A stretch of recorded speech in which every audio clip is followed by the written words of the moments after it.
Hey guys, it's the great and powerful mystery here. Just wanted to say before we get rocking and rolling into this season finale, me and Jay don't think any of you guys should go legend tripping. It can be very dangerous. But if you guys do decide on your own to go to any of these locations, remember to follow state and local laws, respect private and public property, and just treat the whole area with respect and dignity it deserves. All right. Let's get on to the show, guys. I got stuff for you. Holy moly. I need to get some snakes and release them around my house. But they love eating people.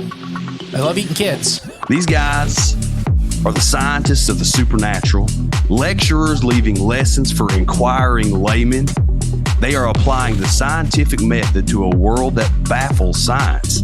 They are the cryptids of the corn. Every day that you open your mouth, I know, right? I'm more convinced that you're abducted by aliens. No. And it just stood up. I mean, it just like kept going and going. And she goes, what the? These are idiots. I was laughing reading this because I already knew how you would feel. Idiot. What part of the story fits your balloon? Well, This isn't a UFO. But who else has big black wings and red eyes? Batman. Well, Mothman. Oh yeah, Mothman. Well, everyone, I think we know exactly what it is. So say it all with me. It was the sandhill crane. Would you try it? No. You wouldn't eat it? No. Why? Because they're probably toxic. There'd be a lot of poop in my pants. I've seen a 6-foot alligator go swinging through the air and slam into a tree.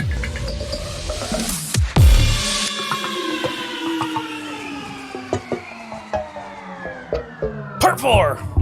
Part 4, season finale, season 6. Part 4. Part 4, we made it. We're here. Season 6 at the part 4. Part 4. The hump. We're You know at what the I'm doing? No. Parkour. Oh. It's from The Office when they were like, Oh yeah, and when then they all hurt themselves. when Dwight and Michael and Parkour. when parkour was a thing, Gosh. like a real popular thing. No, Remember it was. tricking?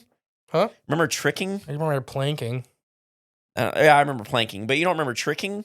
It Mm-mm. came out when parkour was started blowing up. Mm-mm. It's like parkour, but without stuff to jump off of. You just do like flips and tricks and stuff. From what I remember. I don't know. I'm the great and powerful mystery. I'm Jay, and Jay Clone 6, and I'm not good at tricking. Tell you that much. Not this clone model. You think I am? Well, you might have a clone. If I could stand up and do a backflip in the midair, I'd be impressed. I'd be impressed. I mean, Like, that'd be God. yeah, That'd be God just picking me up and spinning me. divine intervention on that one.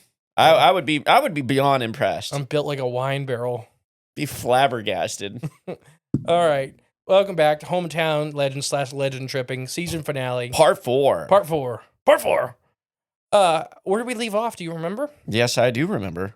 We left off. It's not like we just stopped a minute ago. Georgia is where our last stop was. That's not true. Yeah, it is. Wisconsin was our last stop. Oh, then I didn't write it down. Dang it. Antigo. Oh yeah, Wisconsin. The weird little guy in the weird little bar. Right. Yeah. Well, Which, shoot, that if- was earlier this week. In Antigo, they have, like I said, 6, 7 bars, and they're all very uniquely themed.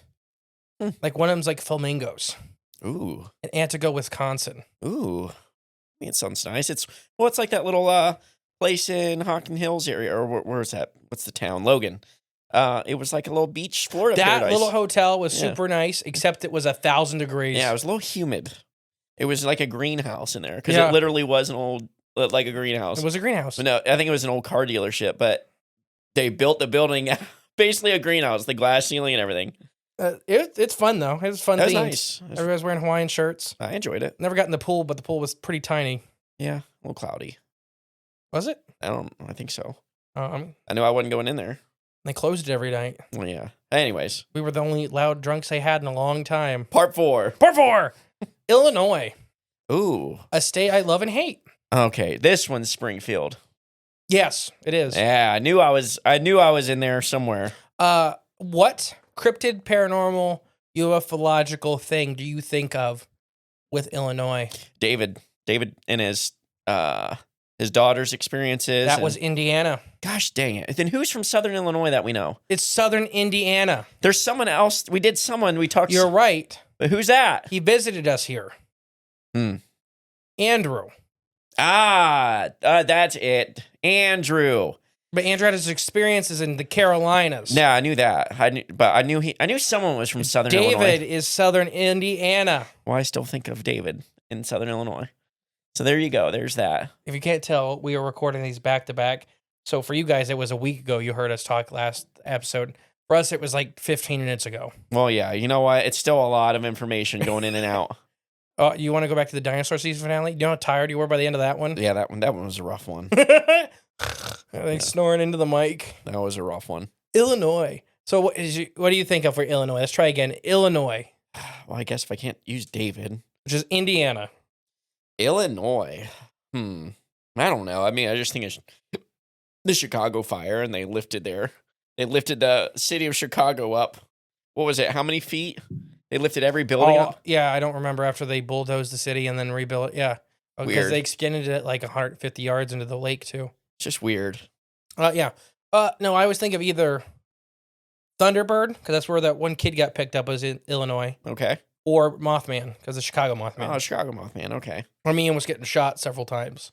Or that one creature. What was that one creature? I know it was like around the Chicago area recently, like the past 10 years. That Mare Lightfoot. Just the mayor. She looked like Beetlejuice. A demon inhabit. She looked like a normal human being when she started that job. Yeah. By the end, she looked like a demon had taken Chicago's over. a rough place. Illinois is such a nice state. Yeah, except I know. that one little blob that just needs pushed into the lake. Oh, we don't want to pollute the whole lake. I mean, nature will take care of it. I guess so. All right. What do we got in Illinois? Illinois. Anyways, one of the strangest Illinois urban legends. A few men have reported seeing the Booger Man. Ooh. Is this the Booger Man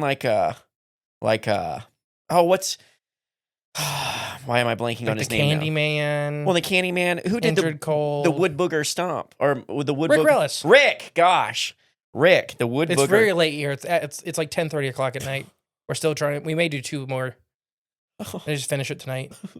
People love it when they get tired. Yeah, I know, but it's rough. Okay. I've drank a pot Rick, of coffee. The Wood Booger Walk. I think that's what it was called. It's great song. Great song. Okay, Rick's go. a great go, artist. Go on. Gosh. Sorry. The Booger Man is 10 feet tall. He wears black pants, a white shirt, and a long scarf. It's unclear if he made his clothes himself or if he finds them. Well, I'm hoping he's finding them because I can't imagine him out there with a loom. So where can you find the Booger Man? On Dung Hill Road. Ooh, okay. Dung Hill. What? How's it spelled? D-U-G. Doug. Doug. Yeah. Doug. Like you dug a hole. Doug Hill Road. The first story concerning Doug Hill Road is a classic haunted route. So this is Doug Hill Road.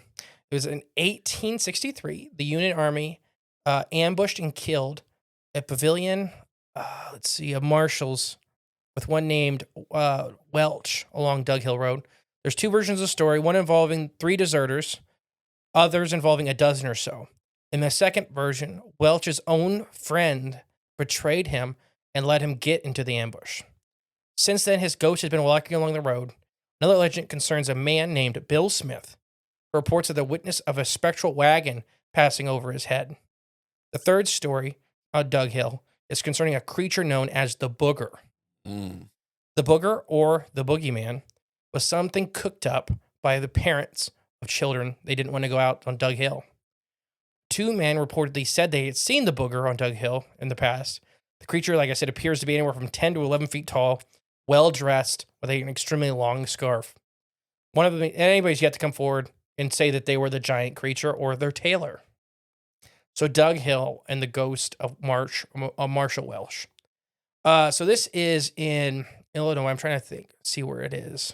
Like I said, I've done these for the last 3 weeks, and I'm trying to remember. Is this like kind of similar to the Hamburger Man? Yeah. Okay. It sounded very similar. Trying to think. So we're going to use an article by Michael Clean from this about Doug Hill. But you can go to it. You can still drive on it. It's a stone road for the most part. It used to have a lot of historic relevance. It was a dark and rusty road. They'd been hauling cargo from Missouri to Illinois all day.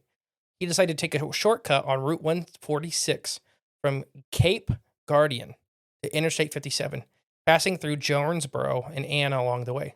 The terrain became rough and hilly as he turned east and began to pass through the narrow strip of the Shawnee National Forest near Hamburger Hill. As his eyes blurred, scanned the horizon for the signs of the nearest town, he almost missed the black shape laying along the asphalt. He slammed on his brakes. Someone must have been playing a prank. Rusty thought as he got out of his truck. He noticed through the glare of his headlights that the shape on the road was the body of a man who was wearing an outfit that looked like it came from a spaghetti western. No joke, however, as he got closer, he saw blood oozing from several wounds in the crumpled body. And then a motorcycle screeched and stopped from an oncoming lane. The biker asked, "Is everything okay?" By the time Rusty looked up at the newcomer and then back at the body, it was gone. For more than a century, a ghost has been haunting the lonely stretch of Route 166, formerly known as Doug Hill Road in rustic Union County, Illinois. Although sightings have become less frequent in recent years, the ghost of Marshall Welch has earned an iconic place in the folklore of Southern Illinois. Like many of its kind, the ghost story preserves a traumatic history in America. So this is one. It's just a little stone road. It's been renamed several times, but it's still Doug Hill Road. And once again, everybody, I guess I didn't say at the beginning, legend tripping, do it at your own risk. We don't advise you to go to any of these places. Yes. Always take your own precautions, decide your own stuff. We're not telling you to go to any of these places. These are places you can go, though. Yeah, so this is just like a road people drive on, like teenagers, a lot of that. A lot of adults witness this one, though, whether it's the guy laying crumpled on the road. Yeah. So like I read in the beginning, there's not a whole lot. Those are kind of 3 or 4 quick versions of the story. Okay. Whether he was Marshall hunting down deserters, whether he got ambushed by the Shawnee, whether his friend led him into the ambush on purpose, or he got ran over by a cart, which happened a lot more than I realized. People getting run over by horse carts? Yeah, you fall off the front of them, and the horses don't stop. No, yeah. And you die. And you die slowly. Yeah. Unless you get ran over in the head. Oh, gosh, yeah. So the booger is kind of an extra thing that people say has been added on lately. By that, I mean the last 30 or 40 years. Like the Hamburger Man. Yeah. They added it to it. Yeah. But just a massive thing. Not many adults claim to see that one. That's more of a kid one. But a lot of adults come forward with this one, say they see a body in the road, and when they go to help it, it disappears. It even sounds like that last account, like only the one guy saw it until the guy on the bike showed up. It's like he never saw it at all. No. Yeah. So it was only presenting itself to the one guy. Which that's kind of nuts. It's kind of nuts. Because that means it's either not there physically at all, and it's just solely in his mind. Princess Angeline. That's the one you were talking about. Oh, okay. Sorry, it just clicked to me. The ghost. Okay, yes. Is it? I don't know. Is it just whatever this is from whatever dimension it is? The ghost or whatever it is projecting into your mind. It's kind of what I think it is, rather than physically being there. I mean, this one I don't know. It kind of reminds me of a lot of the Civil War ghost. Yeah, and to me, a lot of those, I think that they're scars on land and time to where it was horrendous. I don't think there's anything really here as far as an intelligence. I think it's just that it was so traumatic, whatever happened. Like, say it was his best friend that betrayed him. Yeah. And it's already the Civil War, and these times are hard on everybody. Cousins killing cousins, brothers killing brothers, that kind of stuff. And it just like creates a snapshot in time, and it repeats itself, residual hauntings. Yeah. I kind of think this could be one. Like I said, this is one that's just an urban legend as far as the amount of information you can find on the past. I can't find anything about Marshall Welch. Right, yeah. Whether, way along, 1800s. Besides that, this has been talked about. You found newspaper articles about it in the 1920s. So it's been talked about for 100 years. Right, yeah. A lot of these have a pretty decent history as far as time. But yeah, it's just one of those that this is one where kids drive out, test their nerve, and everybody freaks out if there's a trash bag laying in the road. Yeah. But this one has a lot of adults that have come forward and said that they not. I mean, just not that teenagers aren't reliable sources of information, Right. but if you're going out there doing the ghost hunting thing or doing that thing, and then there's a trash bag in the ditch, Oh yeah, you're gonna you panic. Oh, absolutely, yes. You know, an adult like this one guy that came forward, he literally thought somebody was laying dead in the road because they were bleeding. Yeah. So he was, you know, Slow panicked. down. And then a motorcycle, and he's like, he turns back and it's gone. So it makes that guy look crazy. Yeah. I'm sure he didn't tell the motorcyclist. He just went, probably like, nothing. I thought I hit a dog. Right, yeah. I've experienced that when, not that in particular, but when we went ghost hunting, my brother took us with a couple guys that he used to work with. And there was this haunted house somewhere south of Columbus. And so we all went there to, we brought they out all the ghost hunting equipment. Yeah. So he asked if we wanted to go and just be part of the team. And we're like, heck yeah, because we were super into ghost hunters at the time. So we did that. And the first couple hours after it got dark, because they basically locked you in there. And even that show, Ghost Hunters, did an episode at this place. But so at first I was like on nerve, I was a little freaked out. So every little shadow or thing that I saw in our light cast scared me. But after like 4 or 5 hours sitting in there and the one part we sat in the basement in complete darkness. And it was just me and my two brothers down there. And we just sat there and just listened. We didn't even talk to each other. We just sat and listened. And we realized there ain't freaking nothing here. There ain't nothing here. And nothing ever happened. Now, the one thing we did catch, we caught one voice on like an EVP. Or we caught an EVP on, what's that called? Just a voice recorder. It was like a little girl's voice. There was no little girls there with us, or in the house, or even around. So that was weird, but the whole entire experience after being there, freaked out 100% at first. It was scary. It was odd. It was weird. But after sitting in it, I wasn't scared at all. And the feeling just completely went away. So I don't know. I mean, you're expecting something, you're going to start feeling stuff, even if it's not there. 100%. Yeah. 100% agree. I don't know. I don't even know why I talked about that stuff. No, I mean, this is only hour 8. Yeah, only. Yeah, so, Iowa. Ooh, Iowa, another I one. Yeah, so, what's the capital of Iowa? Des Moines. Oh, did I get the capital of Illinois from you? Yeah, Springfield. I got it right. Okay, yeah. I got that one early. That's when everybody says it's Chicago. Oh, yeah, no, it's not. Yep. Springfield, and then Des Moines, Iowa. Spelled Des Moines. DES space MOINES. Yeah. Yeah. It's Des Moines. Yeah, I know. It makes no sense. Des Moines, not Des Moines. Well, you know what Iowa If you're not going to use them, don't put them there. Well, it's French or something. You know what Iowa stands for, right? Oh, I used to know. Go ahead. It's not bad. It's bad. No. It's idiots out wandering around. Yeah. That's what our French teacher told us. But I think she was from Iowa. So she's allowed to say She probably it. drove around seeing everybody looking at the sky, standing in the field. But she also was a football fan, and I forget whatever college team she liked. Iowa was the rival. So she just liked. So Iowa, I found some weird ones. Oh, okay. I actually found 2. All right. Because it's very confusing for me doing the research. Yeah. Because they're the same thing, different places. Okay. Black angels. Ooh, okay. So there's 2 different black angels, at least, in Iowa that are famous for, like, haunting kind of stuff. Oh, for haunting stuff. I figured one was like a fish or something. You're about to tell me about. No, I mean, like, literally, like, cemetery angels. Like, okay.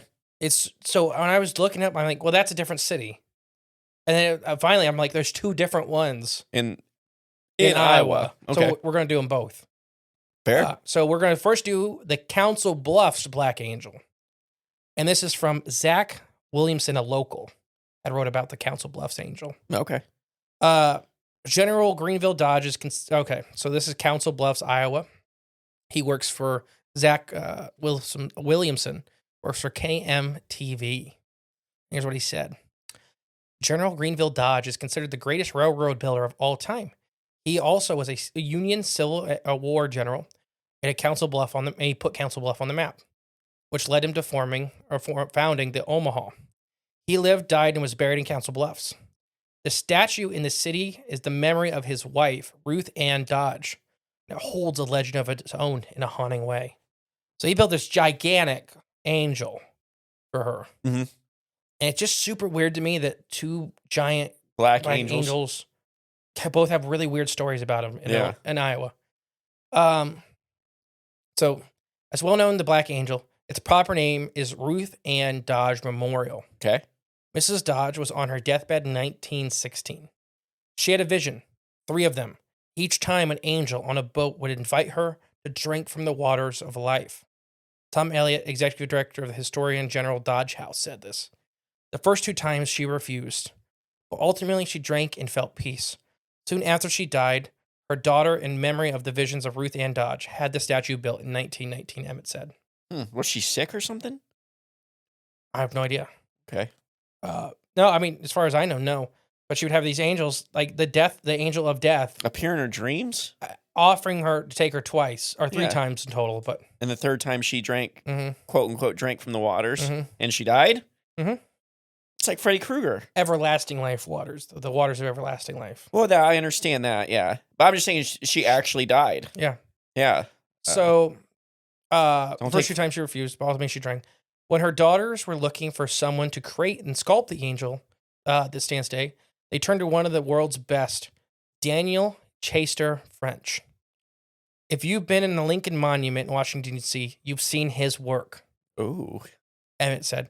He is a world-class artist and a world-class statue of his own community. So he built the Lincoln Memorial? Yeah, one of them, or one of the people. That construction worked on it. Okay. But the woman who it is based on, the model for the Black Angel, lived a horrible and tragic life. The woman, Audrey Monson, was the county's first supermodel. So the lady that the angel's based off of. Okay. Probably the most sculpted woman ever, Emmett said. A little over a decade after the sculpture was erected, Munson was admitted to the hospital for insanity by her mother after she attempted to die by suicide. And for 65 years, she had 0 visitors. She died at the age of 104 Wow. and had an unmarked grave. So the image meant to represent the angel as a terrible, tragic figure in a way, and it's the Black Angel. What, as I'm going to say about the potential hauntings, some people believe that if you touch it, you'll be cursed. Some people also believe the space is completely haunted. The historian says, I don't. I see it as a symbol of hope, life, and love and heritage, which is what it originally was built to be. Yeah. Now, Emmett may not be sold on the idea of ghost or paranormal activity from the Black Angel. When photographer Bo and I arrived, which is the author of this, we were planning on using the drone. Our phones are operated the drone and charging upon arrival, but once it got it on the scene, the phone died completely. Makes sense. The legends I've heard in the stairs have changed numbers. So remember this from like episode 1 or 2 of this series. Okay. The legends I've heard is that the stairs change numbers when you go up and down. If you try to take a picture, you'll lose all the footage. And that's from Kate Slaughter's Historical Society of Potawatomi County. So that's very odd. What was the other place? I can't remember which state it was in. I can't remember either, but it was one of the albino camel, Hamley Park. Was that California? No. No, it wasn't. There was albino cannibals in California too. So it was the other one? Yeah. Was that Colorado? No. No? Maybe in Louisiana. You might be right. I can't remember. But either way, that's very odd. The stairs thing. Mm-hmm. It's very, very odd. So fortunately, we didn't lose our footage, but we did get the phone recharged for the drone. Haunting or not, if you go out and decide, I encourage everyone to visit the statue at least once, Emmett said. The Black Angel is located on 623 North 2nd Street in the Council Bluffs in the Fairview Cemetery. So don't touch it. And it's a very mixed thing. So I heard that's this. Oh, no, go on. Sorry. The lady that was built for Right. was invited by an angel to the afterlife 3 times, and the angel of death took her. 3rd time's a charm. Yeah. Her family erected it as a symbol for her love and the angel. They thought it was a positive dream. Right. You get walked to the other side politely, it's probably the best way you're going to go out. Other people, because the lady the model is based off of went nuts, tried to kill herself, had a cursed life, tragic life, and 65 years in an insane asylum, had 0 visitors. That's so sad. And she just died and was buried in an unmarked grave. So sad. Mm-hmm. So, I don't know. It's just weird. Yeah, and then the guy from Lincoln Memorial did it. So, yeah, and he said he thinks it's cursed if you touch it. You're gonna what? You're gonna get cursed, or you're gonna? You'll just die. You explode. I'll say have the same, I guess, feelings as the model or as the lady that had the dream. But they said I think that's where they got the lyrics to that song. You can look, but wait, you can't touch it. If you touch it, I'ma start some drama. You're gonna You die. don't want no drama. That's the statue starts singing that song. The next Black Angel is Iowa City's infamous Black Angel. Okay. So Iowa City has a Black Angel too. So like I said, this is located in the highest point in Iowa City in Oakland Cemetery. It is nearly as old as the city itself. In 1839, when Iowa City was first planted, Block 10, which is outside of 1 square mile of land that was developed, was set aside for the public cemetery and then deemed to the residents of Iowa City on February 13th, 1843. By 1875, 2 additional outlets were given to the cemetery purposes, and by 1900, Oakland County, which had aptly named for the abundance of oak trees, had nearly expanded to its present size. Okay. So it got big fast. Yeah. Many of the Jackson County's earliest pioneers were buried at Oakland Cemetery, and a few exceptions of those men and women who chose instead to be buried in the city's Catholic cemetery, St. Joseph, which is located just north of the Oakland Cemetery. So most of the people that died went there. Okay. Without a doubt, the most famous, or maybe the most infamous, is the Iowa City celebrity in Oakland County is not a deceased person, but instead a 9-foot-high bronze statue of an angelic being, one that happens to turn black as it aged. Oh, okay. Her heavenly name is unknown, so sitting up top her 4-foot-high pedestal, it's simply called the Black Angel. Well, does bronze typically turn black as it ages? I don't know about bronze. I don't know what the tarnished color of bronze is. Me either, for sure. Copper's green. That's why the Statue of Liberty's green. Right, yeah. Oxidizes and turn green, but I guess bronze. I'm trying to think. Iron's red. I guess I'm trying to think of. I don't have bronze. Isn't that common anymore? No, it's not. I've got some brass parts at the bowling Because I alley. think bronze can have, well, not anymore, but Is brass and all bronze bronze the same thing? they are different metal alloys. Oh, okay. Okay, so they're not. Okay. They may have the same components, just different ratios. Right, yeah. Which means. 'Cause I think bronze used to have a lot of arsenic in it. Oh, wow. I think that's why they kind of stopped using it because everybody went crazy Oh, I wonder why. and then died. Yeah, huh, weird. Teresa Kurznik Donzel Dedelvis was born on October 14th of 1836 in a historic distance of South Bohemian region of the Czech Republic. A practicing physician trained at the University of Vienna, Teresa married Dr. Franzitz Durzel on March of 1873 and had a son. So becoming part of a large Bohemian community in eastern Iowa, so they all moved there from the Czech Republic area. Okay. So it was just that, like, we have German towns Yep. here and Irish towns in Michigan. Italian towns. Mhm. They're, yes. But sadly, because of her background, Teresa's training and certifications in medicine were not accepted in the U.S. They would not let her. She was a doctor. Her husband was a doctor too, but she got pretty much all of her stuff. They didn't accredit here in the U.S. They wouldn't let her practice medicine. Wow. Teresa's training and certifications in medicine were not accepted here in the U.S. They had to settle for serving the community simply as a midwife for the rest of her days. So she went from like a pretty high-level doctor to a midwife. Yeah. The state of Iowa City lasted only until January 14th of 1891, when Eddie, age 17, working at the drugstore, suddenly died of spinal meningitis, which killed a lot of people at the time. Yeah. Oh, bad news bears. A heartbroken Teresa buried her teenage son in the east half of Lot 4 on Block 9 in Oakland Cemetery, placing a tree stump monument on the grave. It's still there to this day. Records are not completely clear, though, but it appears that soon after the loss of her son, Eddie, 1904, Teresa married, so he died in 1891. Teresa then married Joseph Peckick before moving outward to Portland, Oregon. The second marriage must have not lasted very long because in 1897, a few years later, Teresa married Nicholas Vardavet, an Iowa pioneer, born on February 6, 1825, who went west like many did during the gold rush. And after 14 years of marriage, he died at age 85. So Teresa made plans to bring her husband's cremated body back to Iowa City from Oregon to be buried in Oakland Cemetery, which brings us to now.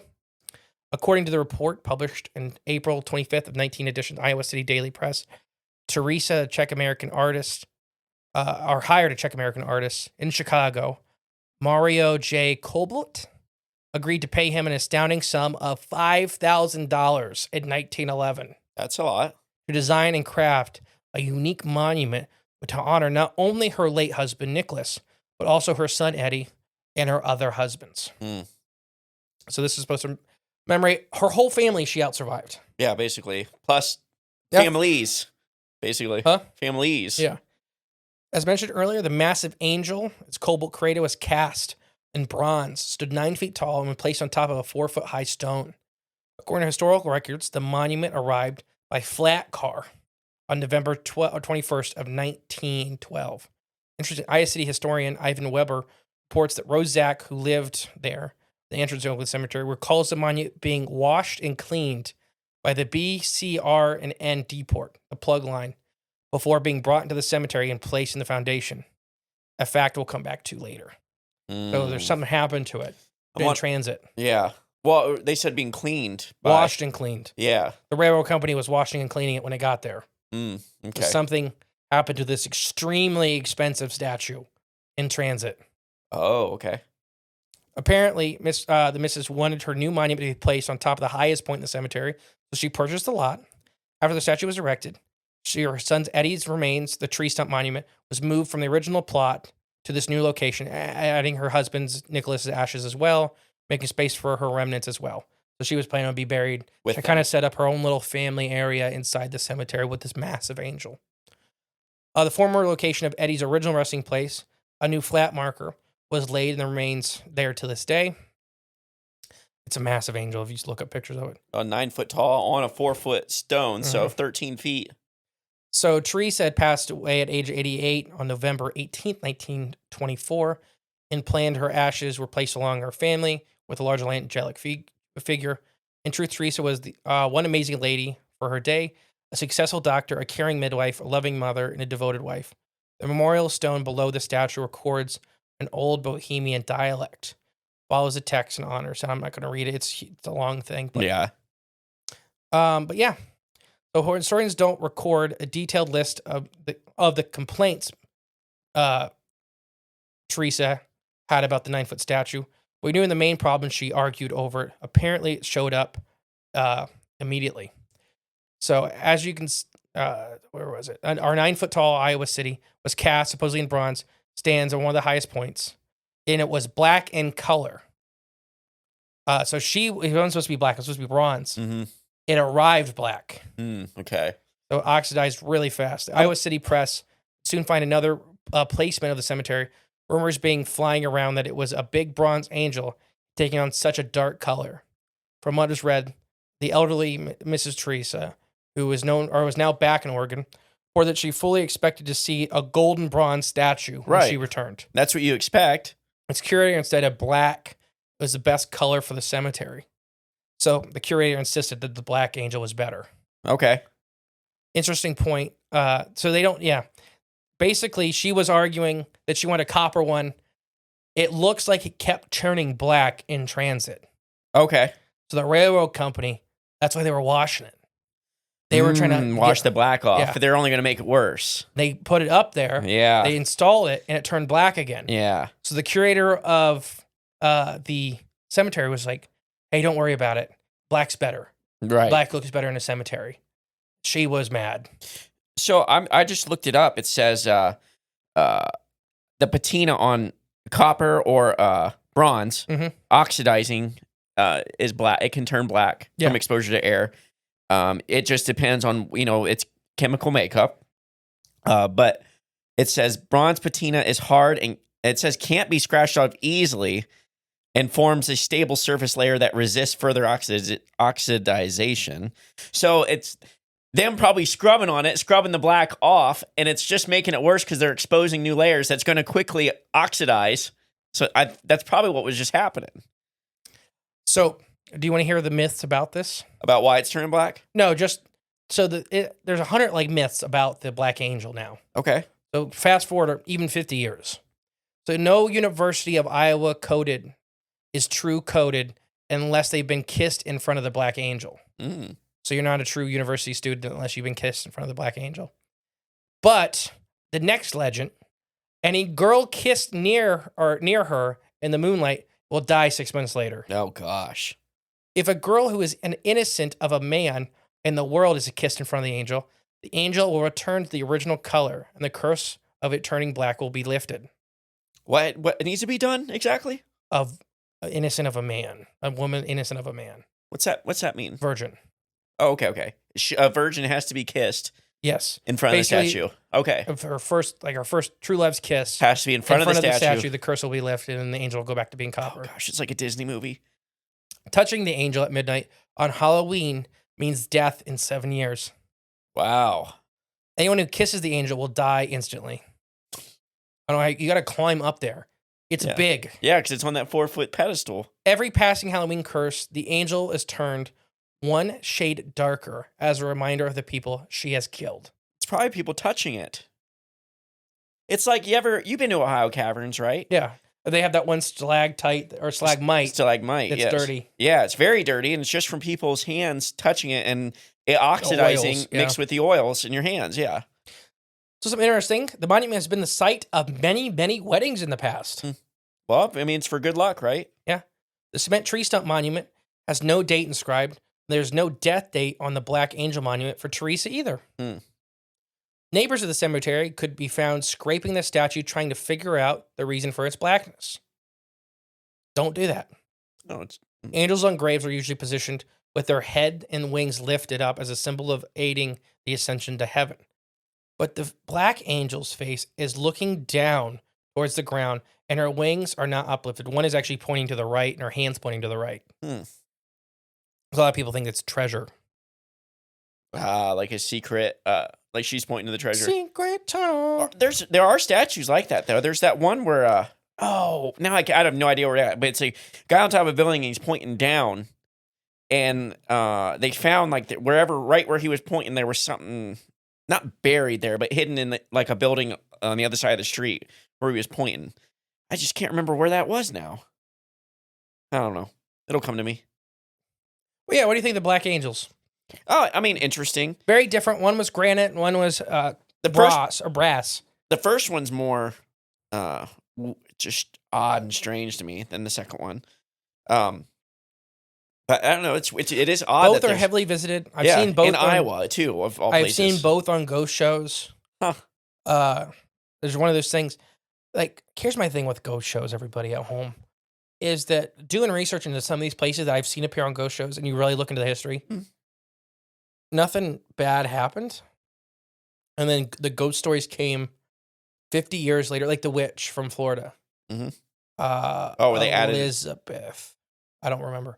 But like, she just seemed like a loving mother. Died unfortunately really young. Yeah, and her family made her a really cool funerary, and the gravestone. The whole thing. The whole thing. Yeah, it's called a funerary, right? I didn't know that. Yeah, I read it that. Well, I guess maybe I just didn't know what that word exactly meant. No, and then 30 years later, they made up stories about her being a witch. Right, yeah. So it's odd to me.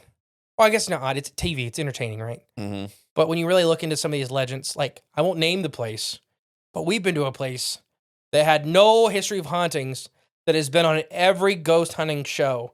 The second you look into the history, every story there is 100% made up. Mm-hmm. And everybody's like, I seen the evil teacher. If you want to know, just message us and we'll tell you where it is. I won't. I mean, I will. You can figure it out. Ain't hard. They need to make money. Huh? They need to make money. Well, that's why I said if you want to know, you got to message us. No, it's just weird with ghost hunting and how much of that there is. Oh, yeah, absolutely. Just like I mentioned in my ghost hunting story earlier, I'm 100% convinced that there's nothing crazy or at all going on in that house. It's just they need to make money. It's exactly what you said. New York. Ooh. What's the capital? Albany. What cryptid or mysterious thing do you think of? Oh gosh, why not Nessie, not Tessie? Or is it Tessie? Shoot. What's the one that oh gosh, Kate? No. Katie Elizabeth? Katie, yeah, Katie.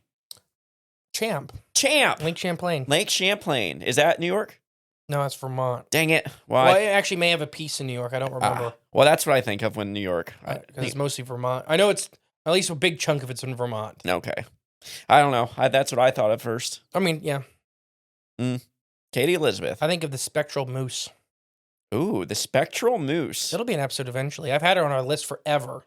It just was seen this past year. Wow, okay. And it's still actively seen. Is it like that thing from I'm not going to tell you. Okay, never mind. It's an episode that'll happen in season 7 or 8. All right. No, so this one is a weird one. Did you say that capital of New York? Yep, Albany. Which that's another one like Chicago. I'd always Right, say I'd say New York, New York. Right, you'd think. But no, that's just where all that New York City is disgusting. And anyone that lives there, just please, you need to get out. See, experience the world at least a little bit how it's meant to be experienced, not like concrete. The only reason cesspool. Chicago is cleaner is because the wind rips all the garbage and throws it into Lake Michigan. I kid you not. I've been on a boat in Lake Michigan, and I've watched tornadoes of literal garbage flying into the lake, like needles and everything. Yeah, I believe it. New York, they dump it in the ocean, but I mean, it's so big, you can't even get all the trash off Did you see the rat czar they have now? And like this just happened a couple weeks ago, where there was a rat carrying a shoe that it took from a girl, but the rat was like the size of a small cat. I believe it. I thought it was a muskrat. I believe it. Oh, it's disgusting. Last time I was in New York, and I hope, praying to God that it's the last time I'll ever have to go to New York ever. But when I went there, oh yeah, well first it was during the crazy times where you needed an ID card to get to eat dinner, and I showed them a fake one of a 68-year-old man, and the guy was like, "Yep, good to go." So none of it meant nothing ever. It was just a power thing. But when I was there, oh yeah, well garbage is behind. They had garbage stacked up for 2 weeks because they didn't have the money to pay the garbage, and they're on strike or something. Yeah. They just stacked it up on the street and went about their day. It was disgusting. Like 10-foot tall piles of garbage. Gosh. And it was gross. It was gross. Whatever. It's a big city. What do you expect? So what one do you think I picked for this one? I don't know. What do you think I picked? What do you think I picked? Come on. Trying to think here. I don't know. I'm sure it's probably some. I don't know. I'm just Bigfoot. Yeah, the Cardiff Giant. Oh, a little off. Like Cardiff. Yeah, because you can go see the Cardiff Giant still. Why is? I gotta not Google the this. Kandahar Giant. I know it's Kandahar, and that's Afghanistan or Iraq or whatever. So the Cardiff Giant is perhaps the greatest hoax in American history. Have you seen pictures of the Cardiff Giant? I don't know. So The name sounds super familiar, but I gotta look. Uncovered in New York in 1869, the Cardiff Giant was a 10-foot tall, quote unquote, petrified man, believed by many to be proof of biblical giants. Okay. In the 19th century, the golden age of hoaxes. So when two men found a 10-foot tall giant buried in Cardiff, New York, thousands of people paid to see it. Headlines reported discovery of the so-called Cardiff Giant. Only a small number of dismayers questioned the petrified man. I'm looking at the picture now. Yes. Please, people, look at the picture. Don't let your kids look at it. No, there's nudity. He is definitely a man. Yeah. But as the story goes, it was so popular, no one was willing to go all the way and claim the object itself was fake. Basically, the people that were, when they were seeing it, like, that's not real. But everybody was like, it was fun. Theories range from a genuine belief the stone man was a genuinely petrified biblical giant, or he was carved by a Judas priest to impress indigenous North Americans. So that's kind of like the theories with it.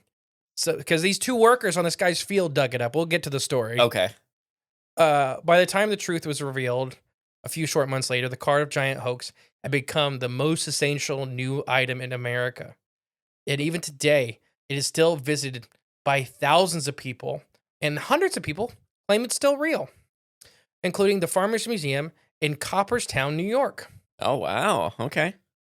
So so while digging, Oh well, on October 16th of 1869, two laborers discovered something massive and unusual. A massive stone foot buried 3 feet underground. When Gideon and what? 3 feet. Well, I mean, okay, biblical giant. It must be, a long time ago, 3 feet underground. Yeah. It's still in the topsoil. That's what I'm saying, yeah. So Gideon and Henry continued to dig, uncovering what appeared to be a giant.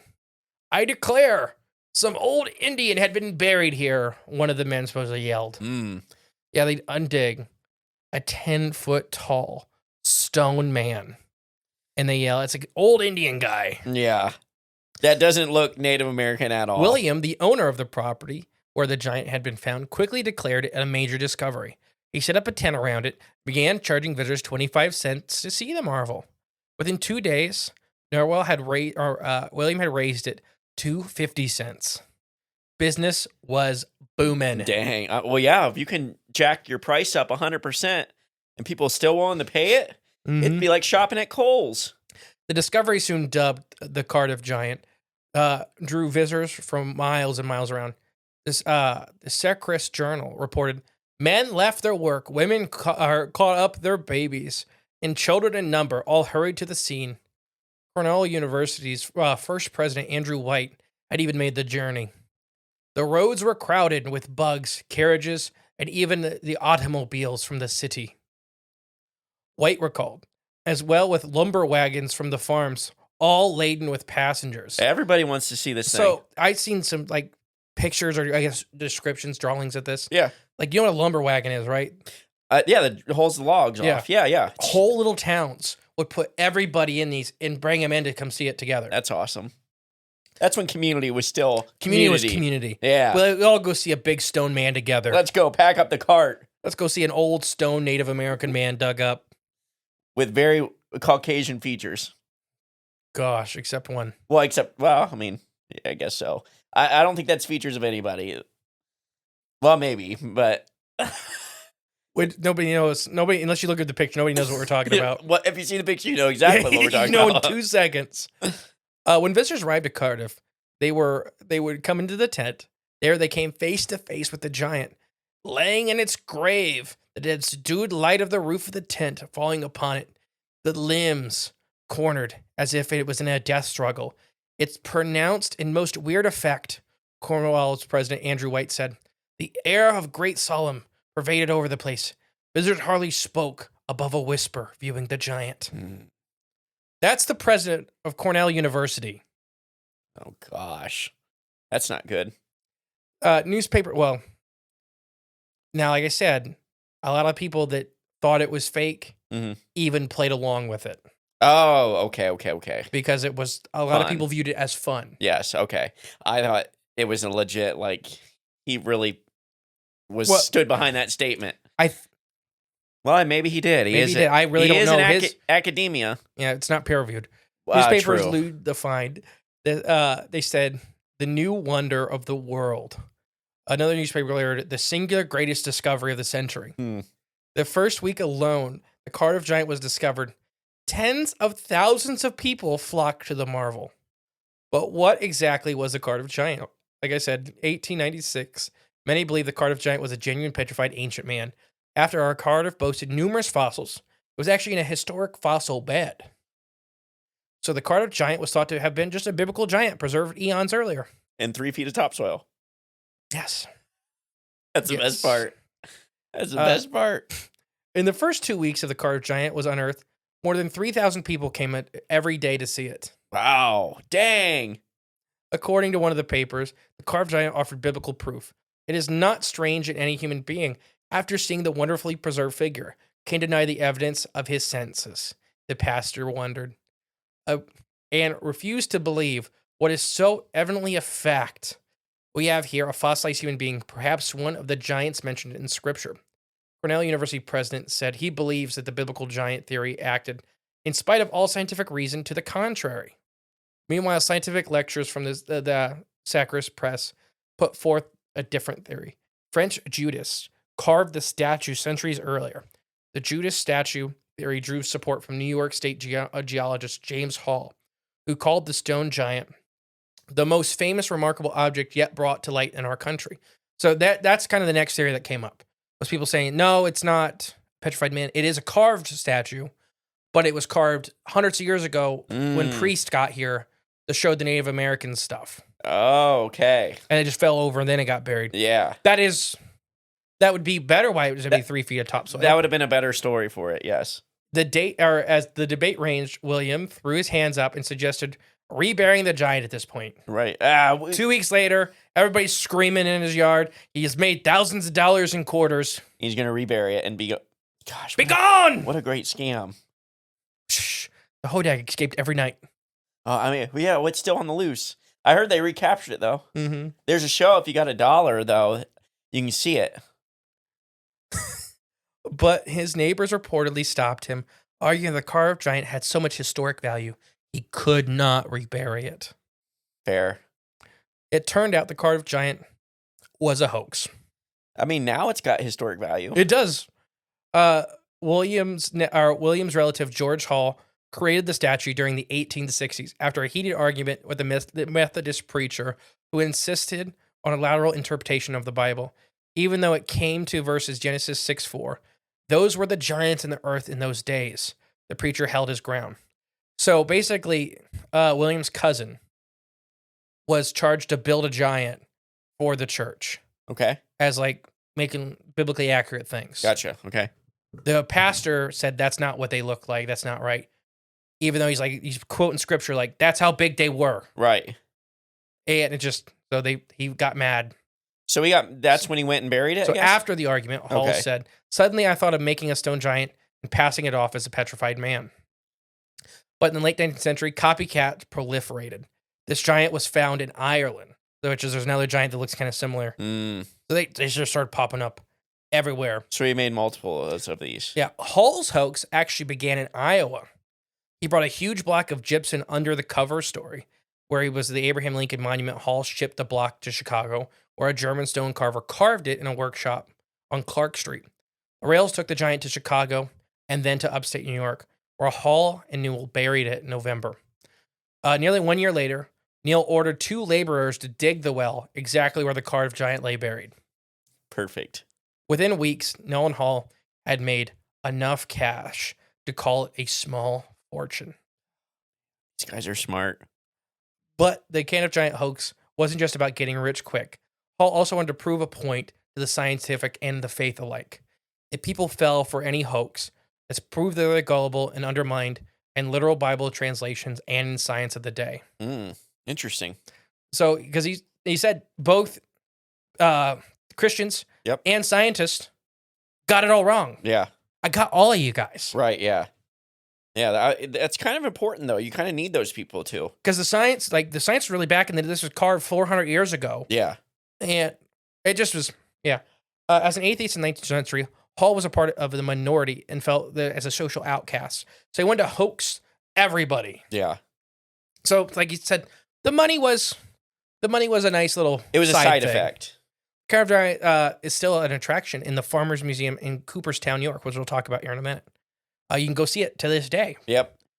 Hall became so obsessed with the hoax, he spent nearly $3,000 creating the phony giant in the early the mid 1800s. Jeez. A small However, fortune. Yeah. in the 2 weeks he had it, he had made over $30,000. Oh, so the ROI was astronomical. It's better than vaccines. And then, a group of investors paid off when a businessman forked over $30,000 for a stake of it. So he made $60,000 off it. Then a showman, P.T. Barnum, offered to buy the carved giant for $50,000, and he turned it down. He hired a sculptor to fashion a replica outside of the Burnham's Museum or Manhattan Museum. Ads blurred. What is it? Is it a statue? Is it a petrification? Is it a spontaneous fraud? Barnum's giant wasn't the only copy of the carved giant. Within months, hundreds of replicas popped up across the country. Mm-hmm. Everyone wants a piece of that pie. In response, the syndicate sought to injust against Burnham. Brought the judge response. bring your own giant here, and if he swears to his genuineness, I will bode favor for you. So basically, he's saying, come on, bud. You did this. It's a hoax. Right. You faked it. These guys can fake it too. Only fair.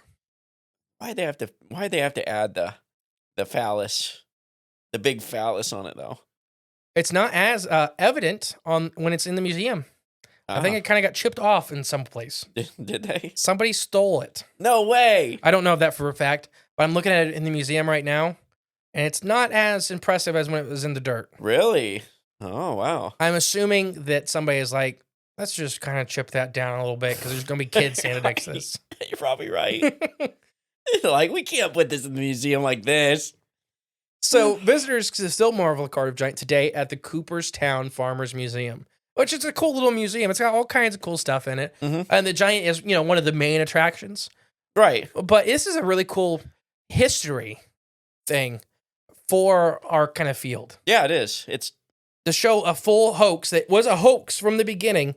We know it was a hoax. There's proof and paperwork and purchase orders. And everybody bought it. Right. Everybody. But everybody applied their own backstory, their own logic to it. Okay. Yeah, they did. Yeah. And this guy's just like raking in the money. Right. He wasn't even expecting to do it. No. That's just how the way it works sometimes. And he wasn't. So the plans for him was never going to expose it as a hoax. Yeah. But nobody would leave him alone. It got so big. Yeah. I think it got too big for what he thought. Yeah, because it went, like I said, 30, 40,000 people. I think I've seen the guy that maybe they posed for this Cardiff Giant. So I don't know if I ever told my story about when I was in art school at Ohio State. Oh, I'm like... So I was in art school at Ohio State, and I took my first ever like live drawing class there, and where you draw like live models and live people. You know what I mean? Like still figures. Now I've done it before with just like when I was at a branch campus. You draw still life.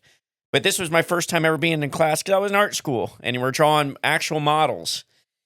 And I remember showing up for the first day of class and like just getting to meet everyone, meeting the teachers. And our model that was supposed to be there for like the first half of class that we were supposed to be drawing was there too. And then she volunteered. And there was a girl and a guy. And they're both college kids, We were only so girl's pretty cute. I was like, all right, this is gonna be awesome. We're all excited. Like, this class is gonna be the best. So like 2 days later, it's the next class, our first day of actual drawing. And I get to class, we're sitting around just chit-chatting. That girl ain't there, but there's this old man like wandering around the class in a bathrobe. And I'm like, this is weird. This is weird. This isn't what I was told day one. It's like they put the care out in front of you and then rip the rug out from under you when the actual day shows up. So we're sitting there drawing. Well, that old man ended up being the model. And took off it. Drive draw wrinkles. Oh, I learned. And veins. Oh, so he derobed. And I was not ready for this. But it was like a little old man in his like 70s, smaller than me, had one arm or 1.5 arms. His other arm was like from the elbow down was gone. But not like chopped off. Like it was just only developed so far. Yeah, that makes sense. I mean, there's people born without like right. It looked like he was born arm. without it. Yeah. So that's what I'm drawing. And then I get the view of the Cardiff Giant right in my face. Gosh. Yeah. Right in my face. That's what I had to draw. Like We're pointed right at me. Sharing these stories. So I'm like, and certain parts hung lower than other parts I had to draw the detail in that. And I was like, well, you know what? Maybe this ain't art 8 for me.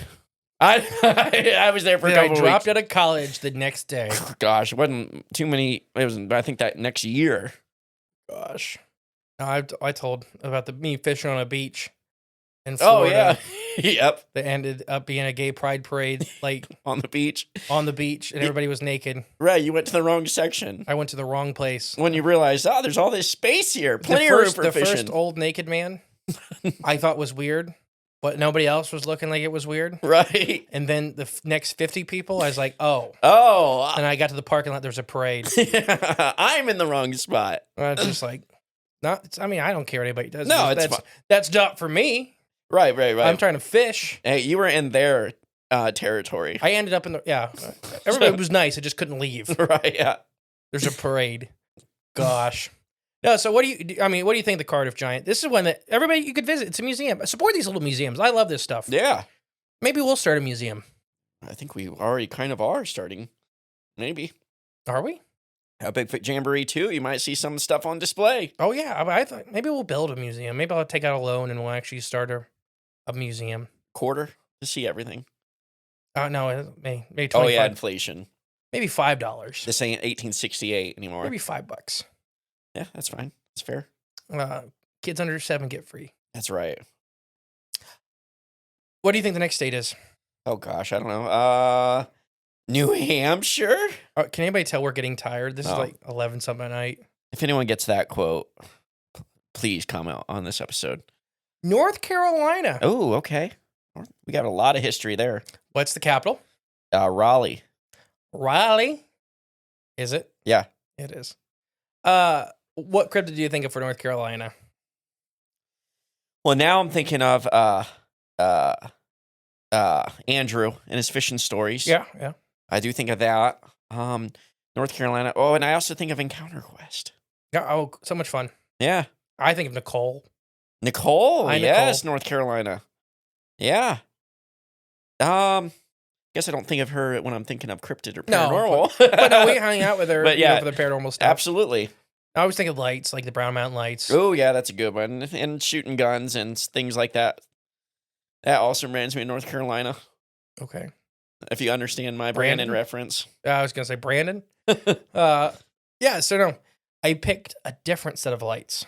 Ooh. The Pactolus lights. The Pactolus lights. Pactolus.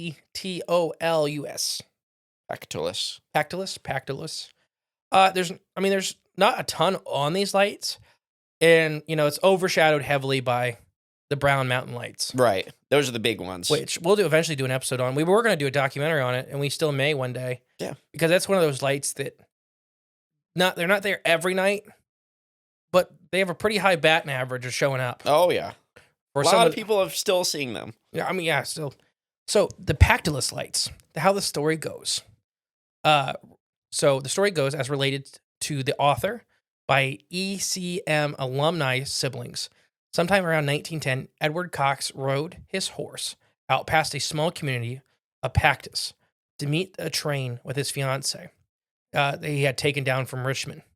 When he had met and fallen in love while she was a student and at the teaching training school in Greenville. And they started up the year before. Out of today, of course, is East Carolina University. Okay. ECU, the Pirates. Mm-hmm. Unfortunately, our train was much later than expected, as Edwin, a Greenville native, found himself in the dusk and unfamiliar countryside. He realized that soon enough, the dark and the young woman in question wouldn't even know he had ridden all the way to practice to meet her train. But Edwin's horse had drawn the attention of some local ne'er-do-wells and were walking down the tracks that night. They saw an opportunity to get a quick ride. Hiding near the side of the tracks, they ambushed Edwin and they had tried to rode past him. They killed him and stuffed his body into the thick overgrowth. But they spooked the horse in the process, and the animal showed back up in Greenville a few days later, exhausted and riderless. And now, I'll come back to the riderless thing. Okay. As doing this, I found out something about that. Okay.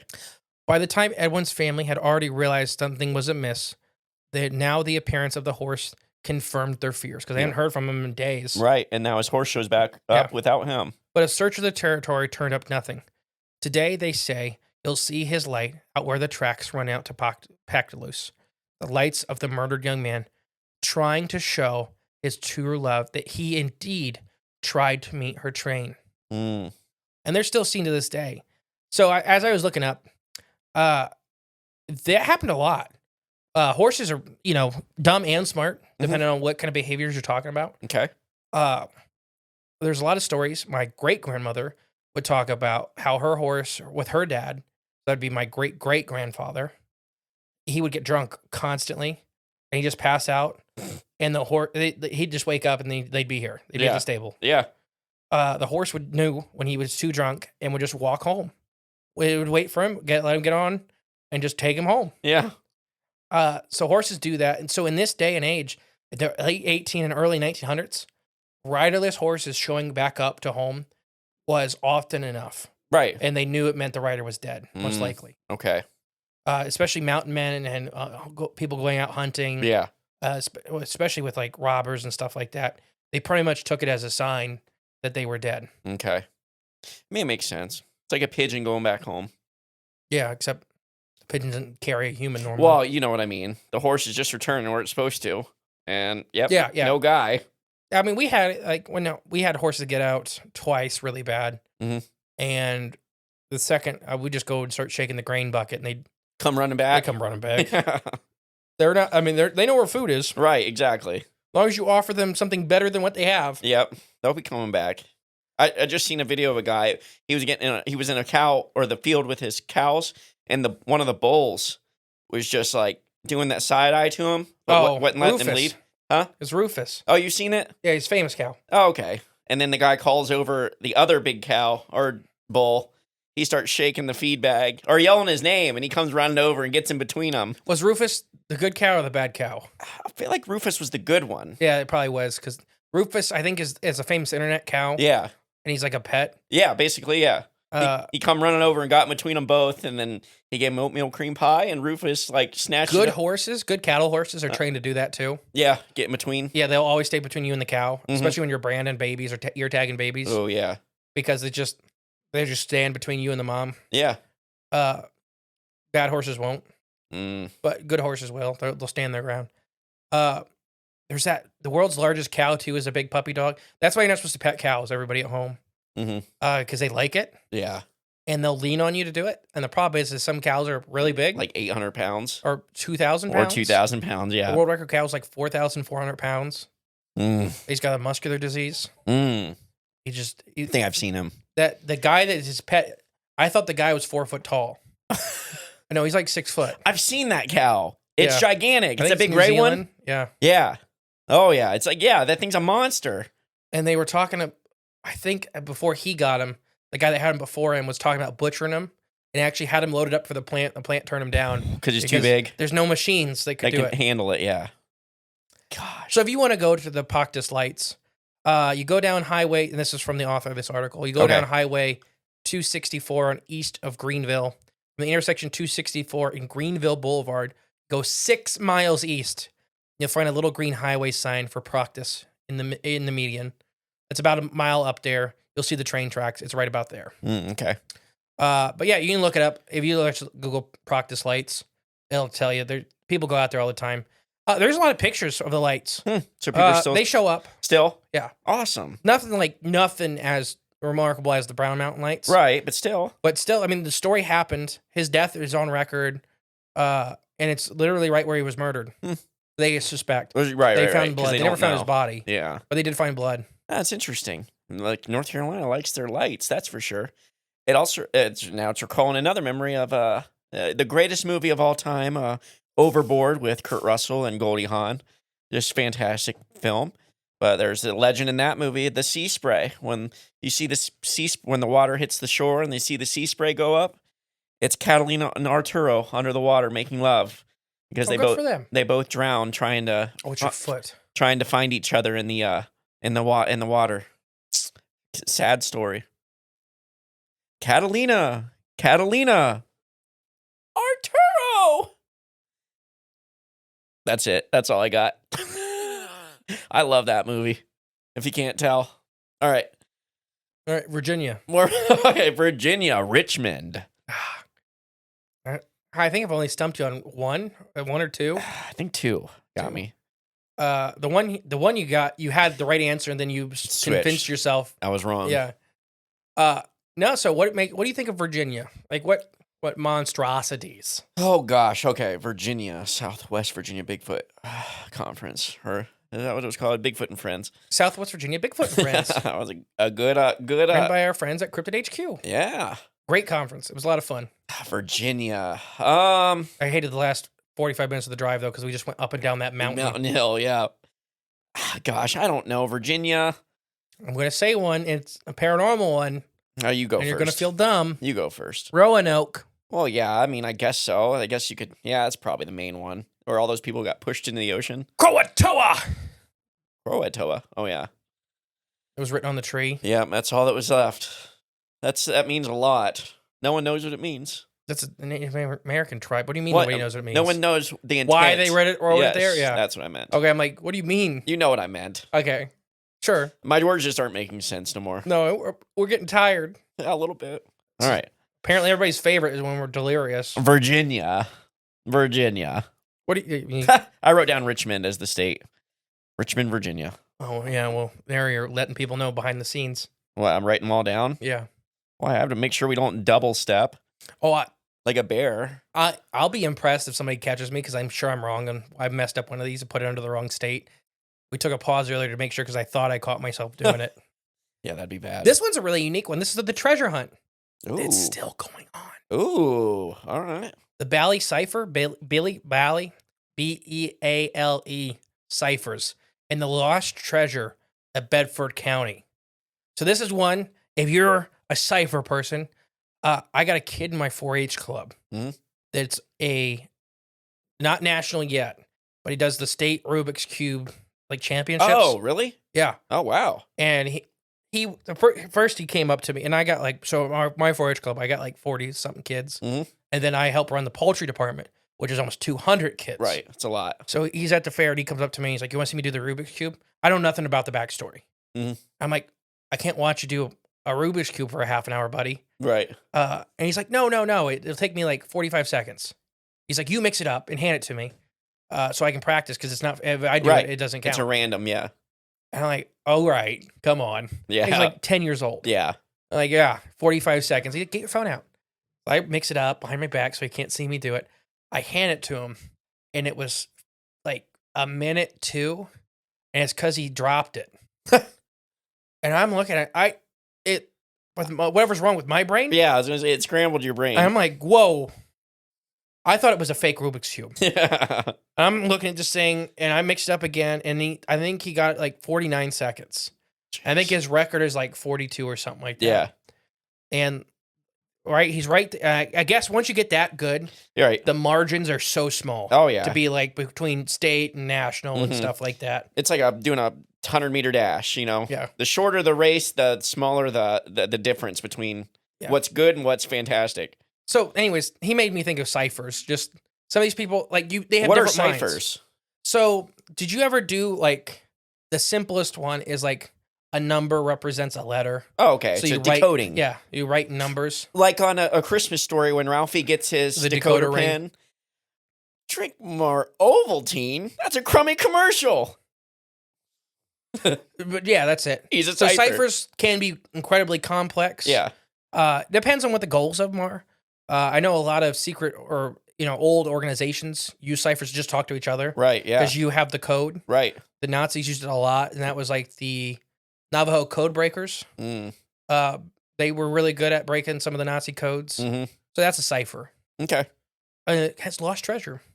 So somewhere in the Green Hills of Bedford County in southwestern Virginia, which is, I'm trying not to sing the song, lies buried a treasure worth an estimated today $60 million. Wow.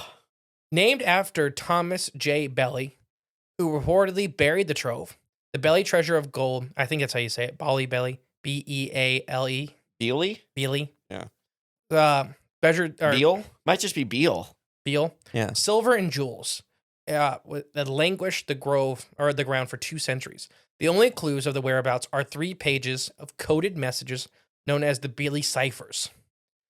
The story was fascinating people since the 1885 when James B. Ward published the pamphlet called The Beale Papers, written by an anonymous person who acquired the Beale cipher from a hotel proprietor named Robert Morris. Thomas J. Beale and Robert Morris. The story began in January of 1820 when Thomas J. Beale checked into the Washington Hotel in Lynchburg, Virginia. Beale told the proprietor, Robert Morris, he was from Virginia. He was with 2 other men, all whom appeared to be gentlemen of substance, so wealthy. Right. The other two men left a few days after, or later, bound for Richmond, but Beely remained there through the winter. Wouldn't that be the life? You just have so much money. I think I'm gonna stay at this hotel for the winter. Right, yeah. I'll leave in April. Oh, wait till the ground thaws. Send for my car. Right, you peasant. I'd be walking around with alligators everywhere. I'd have a giraffe. Gosh, they're mean. I don't care. I'd ride one. I'd have a saddle on it. It's like a big, dumb horse. I don't care. I love it. According to Morris, Beely was a very pleasant guest. Other hotel tenants found him to be popular, especially the women. A good listener. He revealed very little about himself, though. So he was a listener, not a talker. All right. Beely mentioned being familiar with Southwest Virginia, north of Roanoke. The fact became significant later. In March of 1820, Beely's two friends returned, and after a few days, the three departed.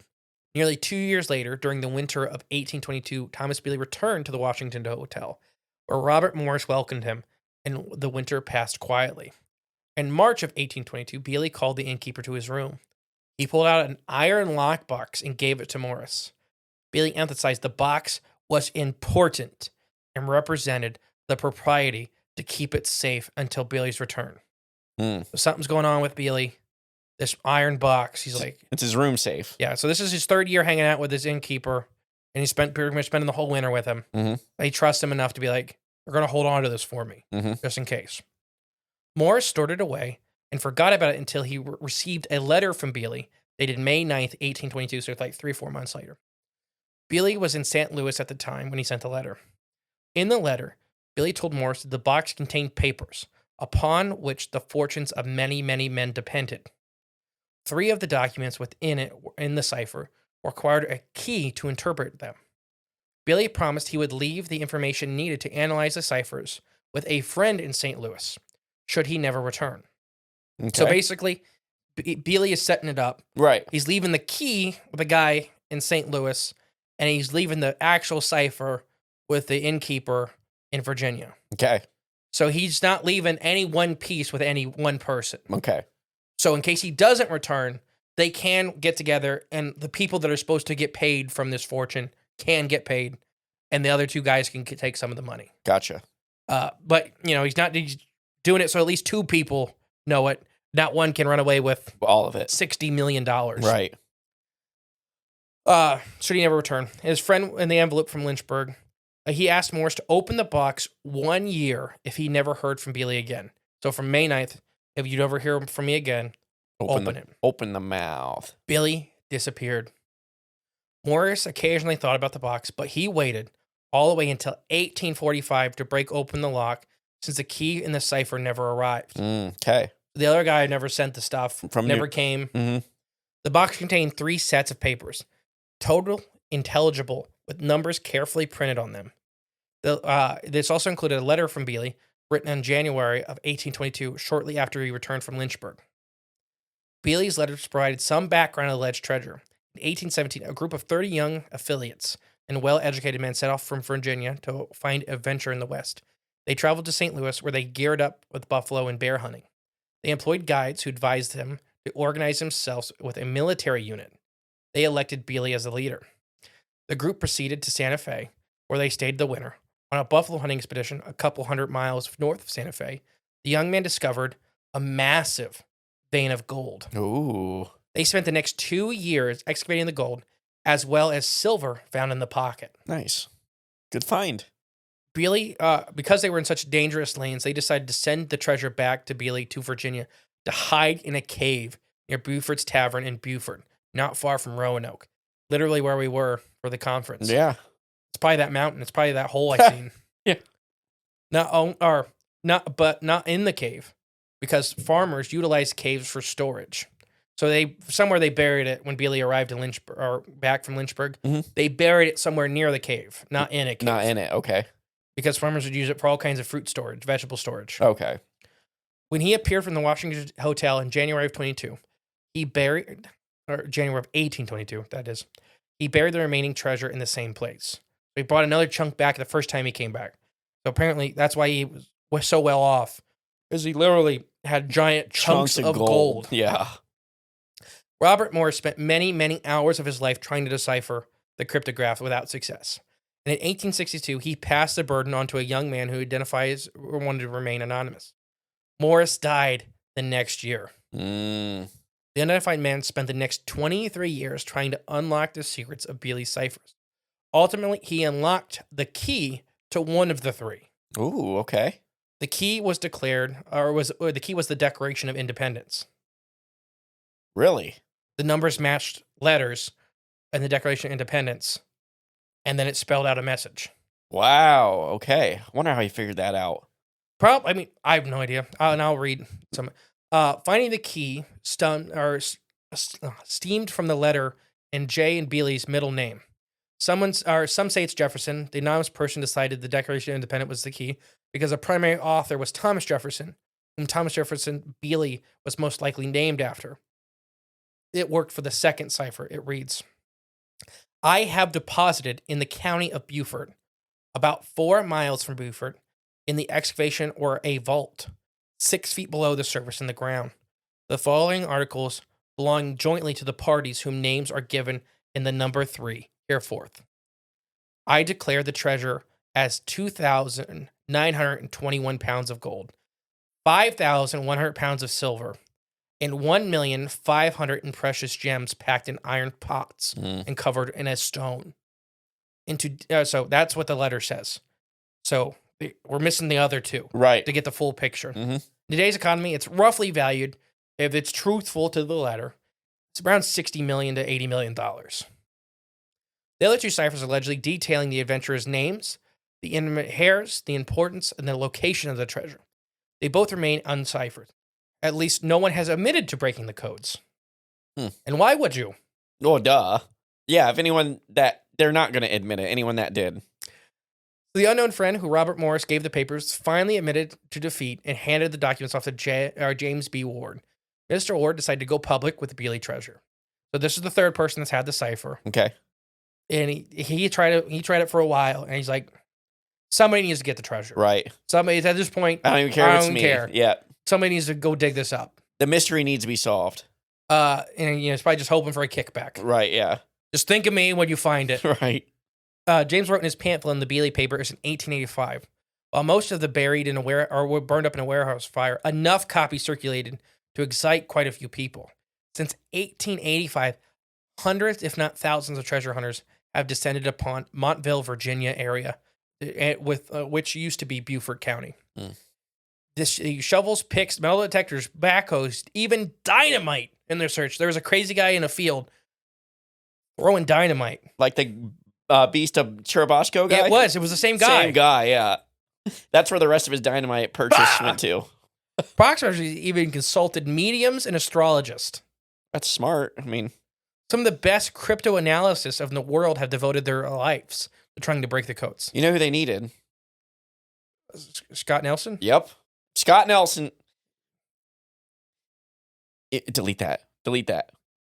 Don't tell anyone about Scott Nelson. Forget that name exists. Oh, I thought you were being... Okay. Delete that. Don't tell anyone. We gotta talk to Scott Nelson. And we gotta get these documents and get him to code break it for us. And then we'll go get the treasure. All right, back to the show. So the Beely ciphers, as far as public knowledge, are still unbroken. You can either find it online. You can buy the actual pamphlet, like a redone model of it, on Amazon. Okay. With the ciphers in it. Yeah, they fake the prints. That's not the real thing. You can find. I don't know if you're gonna find an actual original copy from 1885. Yeah. I'm sure there's a couple. Yeah. There's thousands of them were printed, and they were pretty held on to. But they've been, the actual wording or the actual ciphers themselves have been preserved or scribed many, many times. Okay. So there's copies of copies of copies, but it's numbers, right? So right. So you hope they're all correct. Yeah. The Beely treasure remains unaccounted for, at least as far as we know. Some theorists suggest that someone did dig up the treasure a long time ago. Others believe that the whole thing was a hoax. At the point of similarities, the writings of Beely and James B. Ward, the pamphleteer, Beely's letters contain words that are not in the English lexicon in 1820. That's what they say. Ooh. That it may have been rewrote or either just hoaxed. Yeah. Like later. An attempt to identify Mr. Beely and looking for the 1820 census proved unsuccessful. The census did list 2 males with the last name Beely. Fortunately, the missing data from 3 other states made this search fruitless. Hmm. So they were just saying they looked into it as hard as they could, And the guy might not even existed. but there's still 3 states unaccounted for, and there was 2 Baileys from Virginia where he said he was from, just not with the first name. Right. So he could have been using, in all honesty, if he was a treasure hunter, he could have been using a fake first name. A pseudonym, yeah. Yeah. Just, I mean, who knows? I mean, the whole thing could have been fake, yeah. Like name-wise. Until officially debunked, people will continue to believe over $60 million in gold, silver, and jewels lay buried beneath the Blue Ridge Mountains. I think it's real because there's several people that done similar things. Bailey is, so whether the letters are real or not, I have no idea. He seemed well off as far as everybody talked about him. Mm-hmm. And he would buy things in gold from some of the early articles. Hmm. But there were gold veins. There were whole big gold rocks. I mean, the largest gold nugget was like, it's the hand. And a casino in Las Vegas bought it. It's like the Golden Hand Casino or something like that. Or the Golden Nugget. The Golden Nugget Casino, that's what it is. Which I think might be closed now. But they originally bought the giant, it's like a 19 or 20, I don't even remember how big it is. It's a giant gold nugget, looks like a hand. Okay. And then the silver one was found, it's the left hand. So they Come bought both on. of them.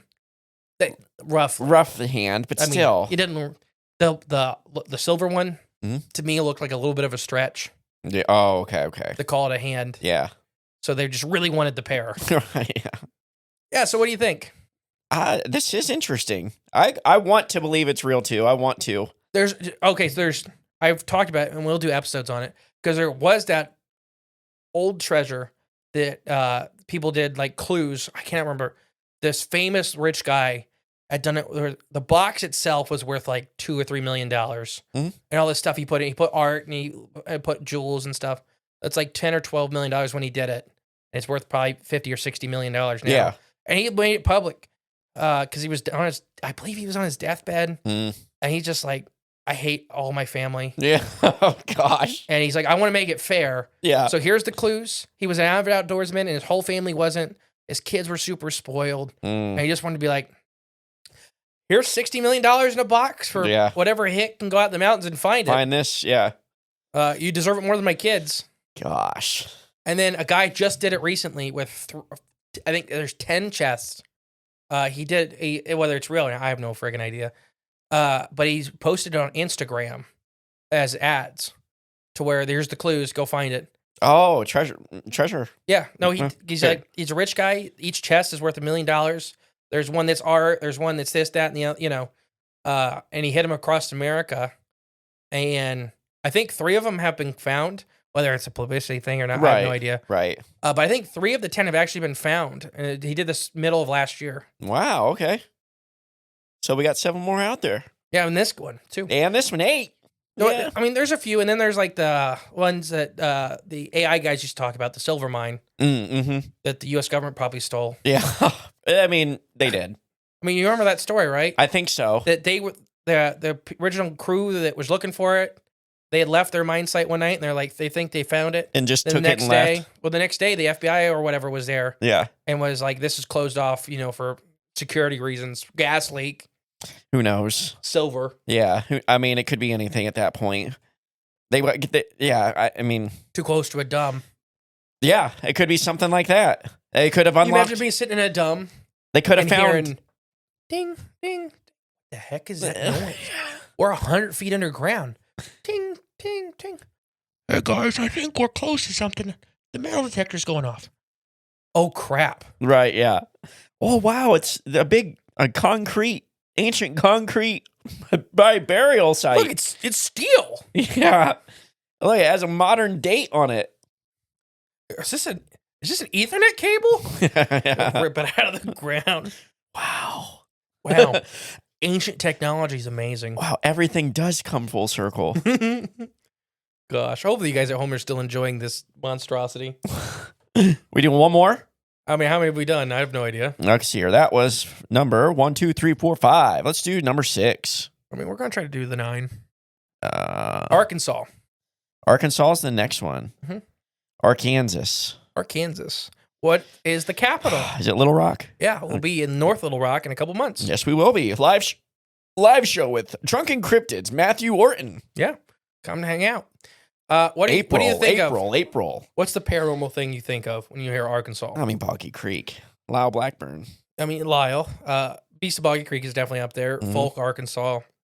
Me, I'm always kind of tied between that and the Arkansas giant killer centipede. Oh yeah, Arkansas. Yeah. But It's in the name. That's true. So this one is going to be mounds. Just mounds Maybe giant mounds. or fairy mounds. Plum Bayou Mound Archaeological State Park. This is a weird one. There's some paranormal stuff. Let me do the science side of it, and then we'll get into some of the paranormal side of it. Okay. The Plum Bayou Mound Archaeological Site, formerly known as the Toltec. You know where the Toltec are, right? Toltec. That sounds like something off of Legends of the Hidden Temple. You're close. It's South America, Central America. Okay. This is Arkansas. Mm. Toltec Mound Archaeological State Park, also known as the Knapp Mounds, the Toltec Mounds, or the Toltec Mound Site, is an archaeological site from the late woodland period in Arkansas that protects the 18 mound complex, the tallest surviving prehistoric mounds in all of Arkansas. Hmm. These guys are a lot bigger and a lot more intricate than a lot of the other mound sites, Okay. and a lot older. How do we determine that, I guess? So soil composition is a big one. Core samples and pollen is a big factor. Okay. So when you do a course, and everybody can lie with anything, you know what I mean? Yeah. But when you do, what a lot of archaeologists use is pollen, and that's really, really accurate if everybody does it correctly. Right. Because pollen counts, species of pollen, that kind of, you can tell a lot. But yeah. The site is on the banks of Mound Lake and Oxbow Lake in Arkansas River. It is occupied by the original inhabitants from the 7th to the 11th century. The site is designated as a National Historic Landmark. Okay? National. So there's mounds all around it that are not from the same complex. These 18 mounds seem to be different people. Okay, like their own. Okay. The individual or the identification of the site with the Toltec tribe of Mexico was a 19th century quote-unquote misinterpretation. Okay. It was thought that the Toltec people lived in North America and were building mounds. Mary Knapp, the co-owner of the land in 1849 and 1905, she and her first husband had purchased the land in 1849. The land passed to her after his death. She and her second husband made subsequent land purchases near the site, building it up. Mary had a very high interest in archaeology and became acquainted with Dr. William Barry, who was interested in Native American artifacts and customs. Mary entered into correspondence with Barry, discussing the Toltec Mound site, and Barry passed her letters on to Joseph Henry, the Secretary of Defense. the Smithsonian. Oh gosh. Even worse. Wait, but she's just the secretary? No, Joseph. Mary. So Mary is corresponding. Mary owns the property. She's just Mary is corresponding with Dr. Barry. Yeah. And Dr. Barry is passing everything along to the Smithsonian. Right. He's just the secretary. No Mary harm. would go on to correspond directly with Barry, Barry.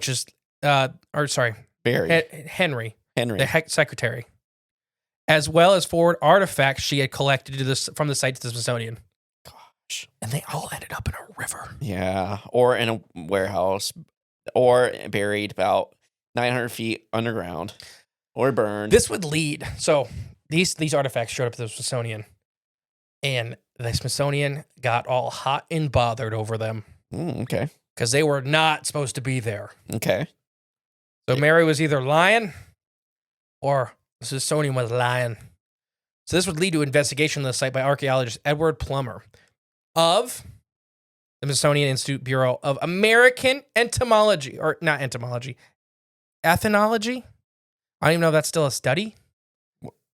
That may be one of those old racist studies, like the skull thing. In 1880 or 1883, as well as others, which provided the indigenous ancestors of regional Native Americans, built these mounds and all the other mounds in the present-day United States.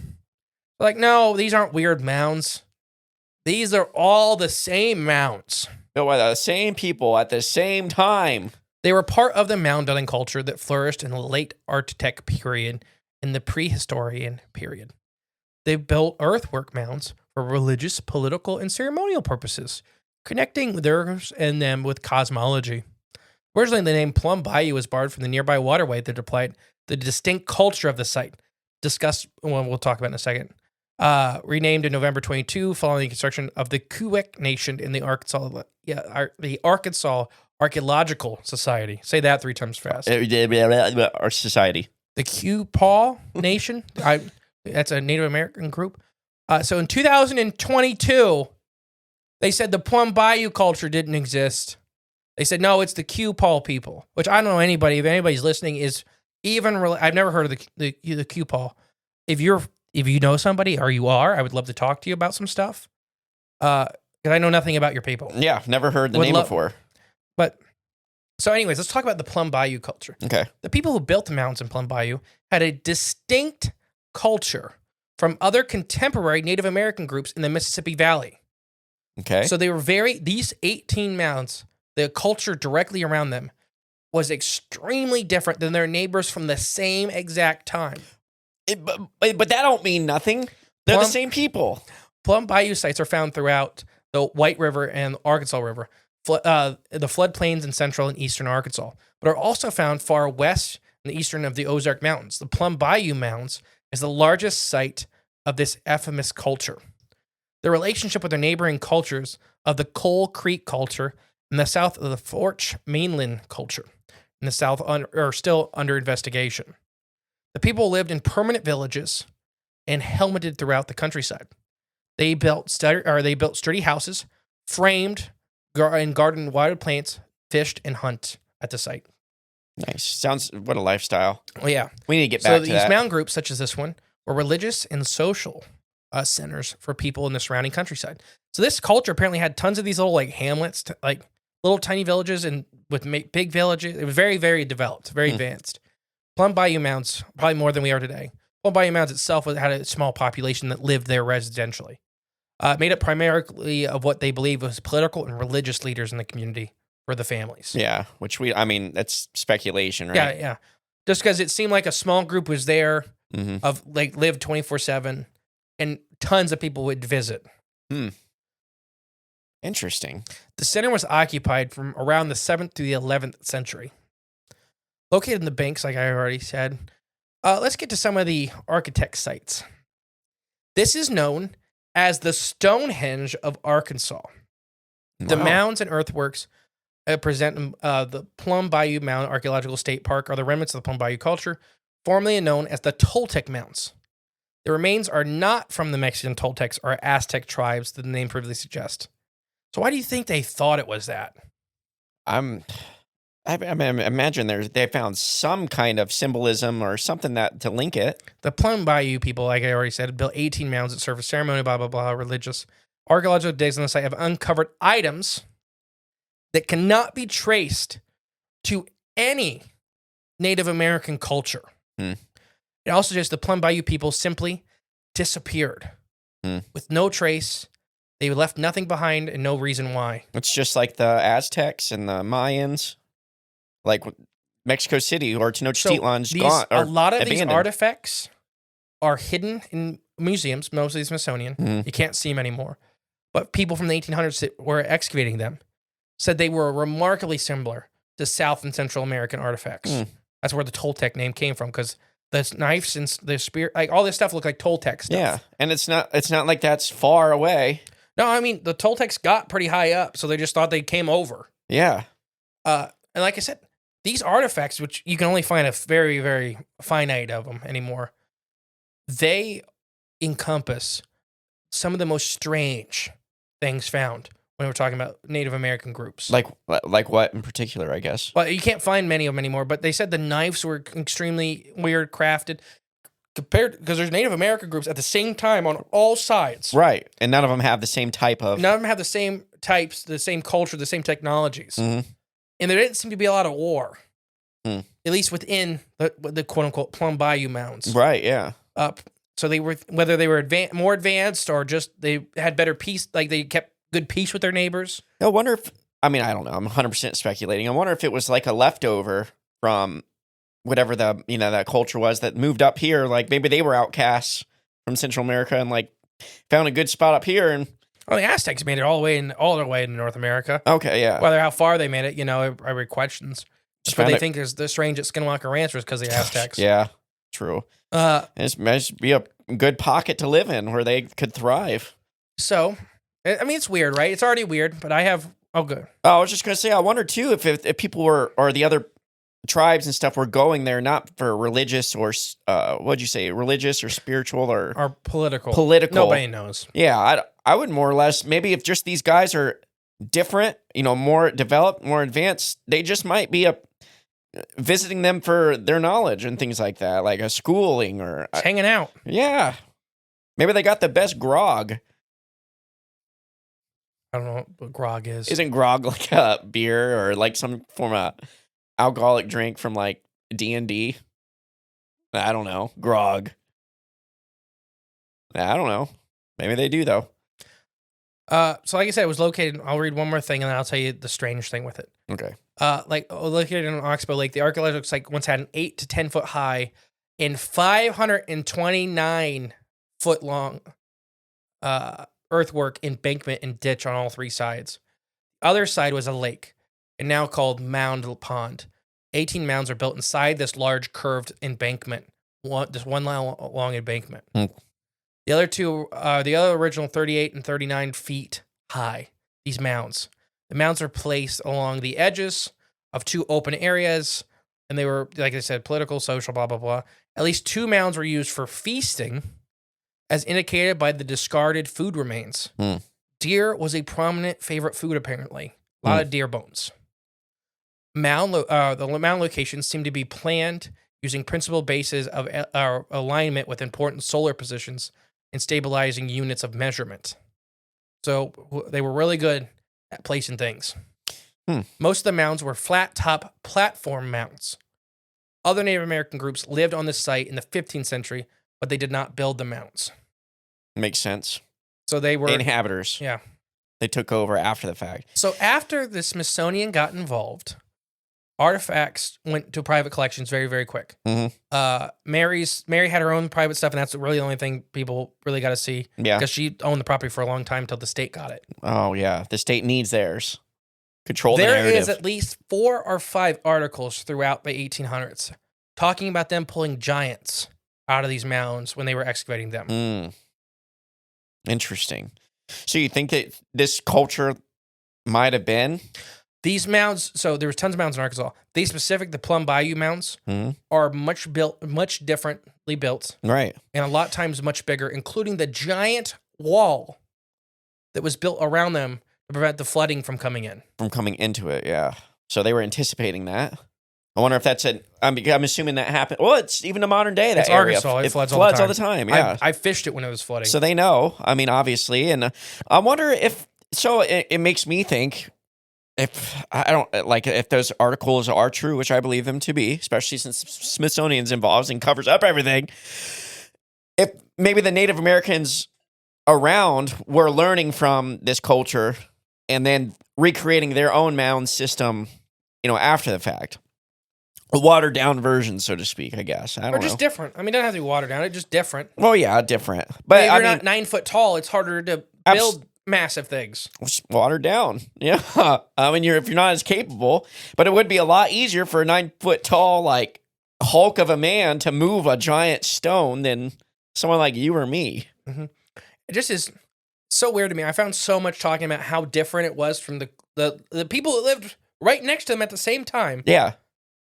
and how later on it just got whitewashed as it just happened to be. It was all the same people. all them, It was all yeah. the same people. Yeah. But for 200 years, they talked about how amazingly different and unique the culture was. Mm-hmm.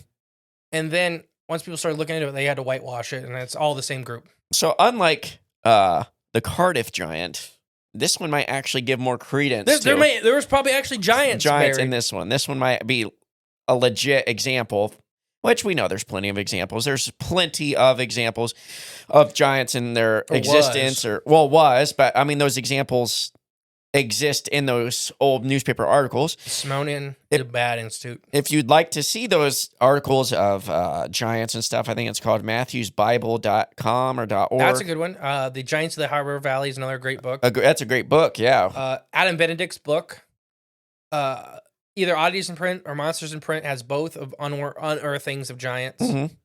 The evidence is out there, whether you believe or not. It's there. But I mean, just digging up giants was so common. Even here in Ohio, Roundhead, there's a lot in Ohio, right down the road. Yeah, and we're like, yeah, and I don't know. I don't know what I think about mounds, because I think there was a lot made by the normal Native American groups. Then I think there was a lot of, like this article just talked about, the inhabitants afterwards took over. Took over, and I think that may have happened with the pyramids as well. Oh, absolutely it did. Even the Egyptians say that. Like, they found it. That's what they say. And I wonder, too, if that's a lot of the mounds here, especially in the U.S., I always had the thought that, I'm pretty sure I heard it somewhere, but makes sense to me, is what they were structures from before, and then when, flooding happened, they got buried, and they created those shapes, and then... Like the Dragon Mound in Wisconsin, I think it is one of the biggest mounds in the U.S., and there's like a town built on the side of it. Nobody knew it was there because they thought it was a hill. Right, yeah. Turns out it was man-made. Yeah. I think LiDAR. I think they found it from LiDAR. Wow. That's awesome. And there's giant LiDAR drones now flying over Ohio, not illegally scanning farmers' fields. They're flying just high enough to where they're being okay. Yeah, they're in... I'm glad it wasn't crazy, because I remember when I seen the thing. Yeah. Because everybody at home, they're like drones the size of cars. Was that the one that was going really fast and doing those sharp turns? No, that's a different thing. That was when the government New Jersey drones were doing it. When the government was experimenting over us. No, this was early last summer. Our presidential administration lied about it. It looked like a normal drone, like you'd buy from DJI or something like that. Just massive. Yeah. And then I think my dad had seen one over in Logan County. And apparently it's just LiDAR. It's the state doing LiDAR surveys, but they're flying high enough with these giant drones so they don't have to tell you. I wonder what they're looking for. Any giants. Or they're probably maybe they're looking, giants, or they're looking for waterways to make sure they don't interfere with their underground tunnel building system that they're doing right now. Oh, don't worry. We drained all the water off of Ohio. Right, so they're just making sure they don't hit a pocket to flood their precious tunnels where they can smuggle things and traffic things. Things being probably women and children. Wrong show. So yeah, I suggest, this is one of those, it's a state park you can go to whenever you want. The mountains are still there. They're pretty cool. I've never been, but this is next time I go to Arkansas, probably not this April, but next time we have more time. Stop and see this is definitely one I want to see. Yeah. Because they're supposedly absolutely massive. The Toltec thing, like I said, came from because a lot of the knives and some of the other tools are extremely similar to the Toltec. At least at the time, they felt like they were extremely similar to the Toltec. I think it's either Toltec or giants, right? Or whatever Toltec, whatever that even means, you know. Yeah. Do you want to do one more, or you want to call it? We're at an hour 46. You think we can do one more? I think we do one more. Let's squeeze one more state in. Alabama, Arkansas. Alabama, man. He's quick, he's fun, he's active. What's your Wait, Montgomery. You got it wrong. No, I didn't. It's Alistair. No, it's not. I know it's Montgomery. Yeah, what do you think of for Alabama when it comes to mine? Ooh, Alabama. Be honest, I don't ever think about Alabama ever. I know we have Alabama. people that listen to the show in Alabama. Yeah. I just, in my head, I group states together a lot of times in my head. Right. Like we talked about the Four Corners a couple episodes ago. Like they're very different cultures, but in my head, it's all the one same place. Yeah. It's the same biome. It's kind of. Might as well be. Northern or southern New Mexico and northern Colorado are different places. Well, for sure, yeah. No, so Alabama and Georgia are kind of always lumped together in my head. Oh, really? I lump Alabama and Mississippi together all the time. I don't know why. I can see that. I just do. Mississippi and Missouri are kind of like... They're right beside... Yeah, that's the ones I lump together. They touch. They're part of the little man, right? The pizza guy? Yeah. Yeah. Yeah, the holding the... Kentucky's the pizza. Or the chicken, the fried chicken. Yeah, it's fried chicken. Yeah, he's holding the plate. Chicken man. Yeah. The chicken man. No, I can't. I don't know what I think of for Alabama. Yeah, I don't know. That's sad. That plane disappearing. Ooh, was that there? Hopefully.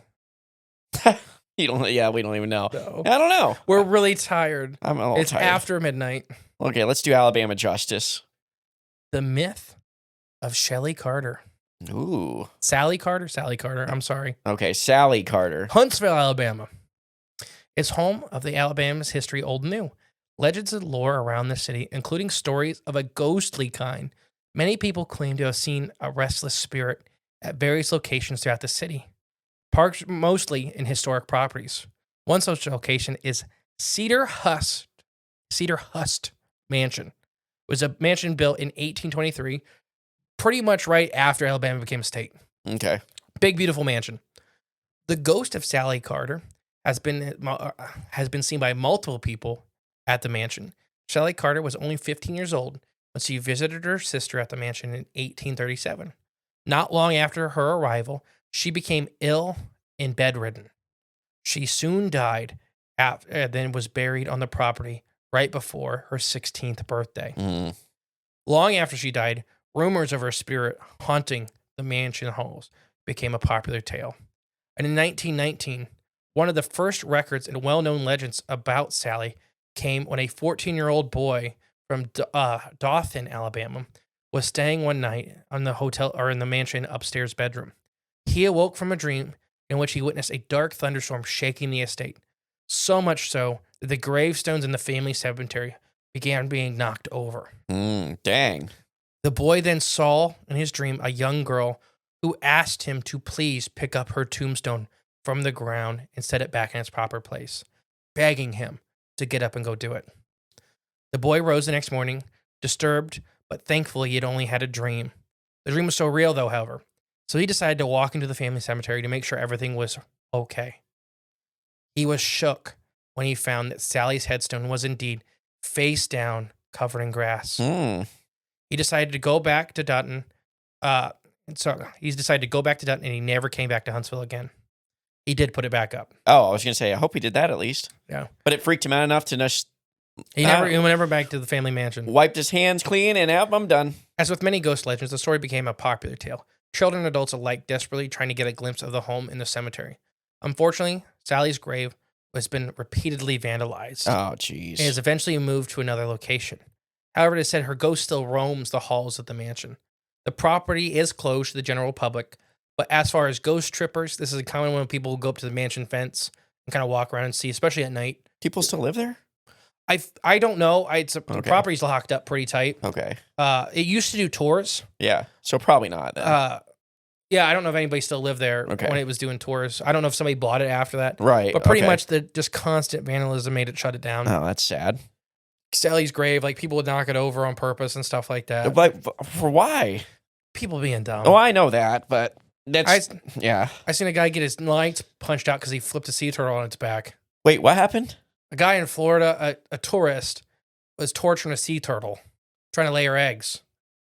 So another guy came up and pretty much knocked his teeth down his throat and flipped the turtle back over. Well, that's good on him then. Yeah.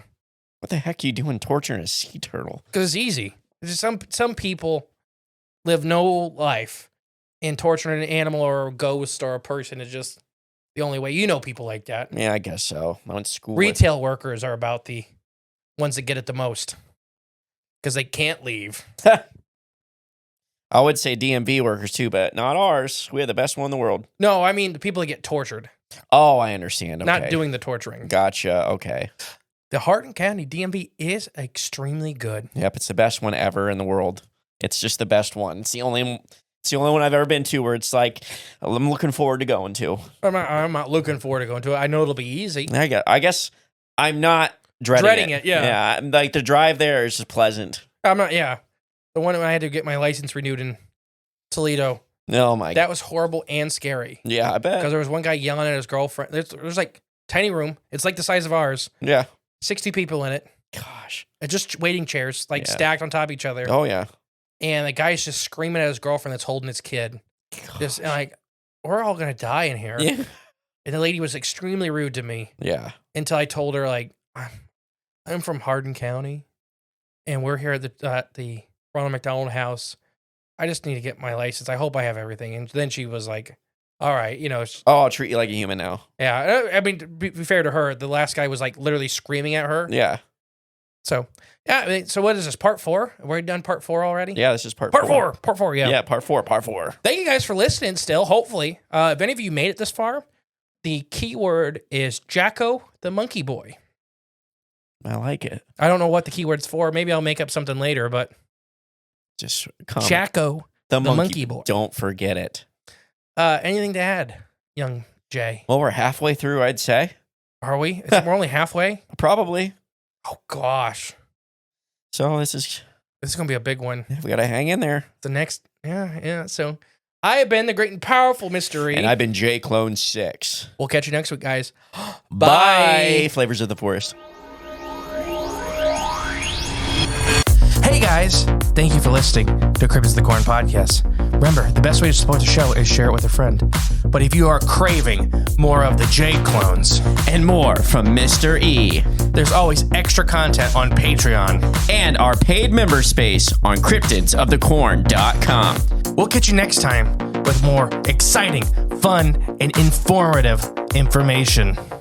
Bye.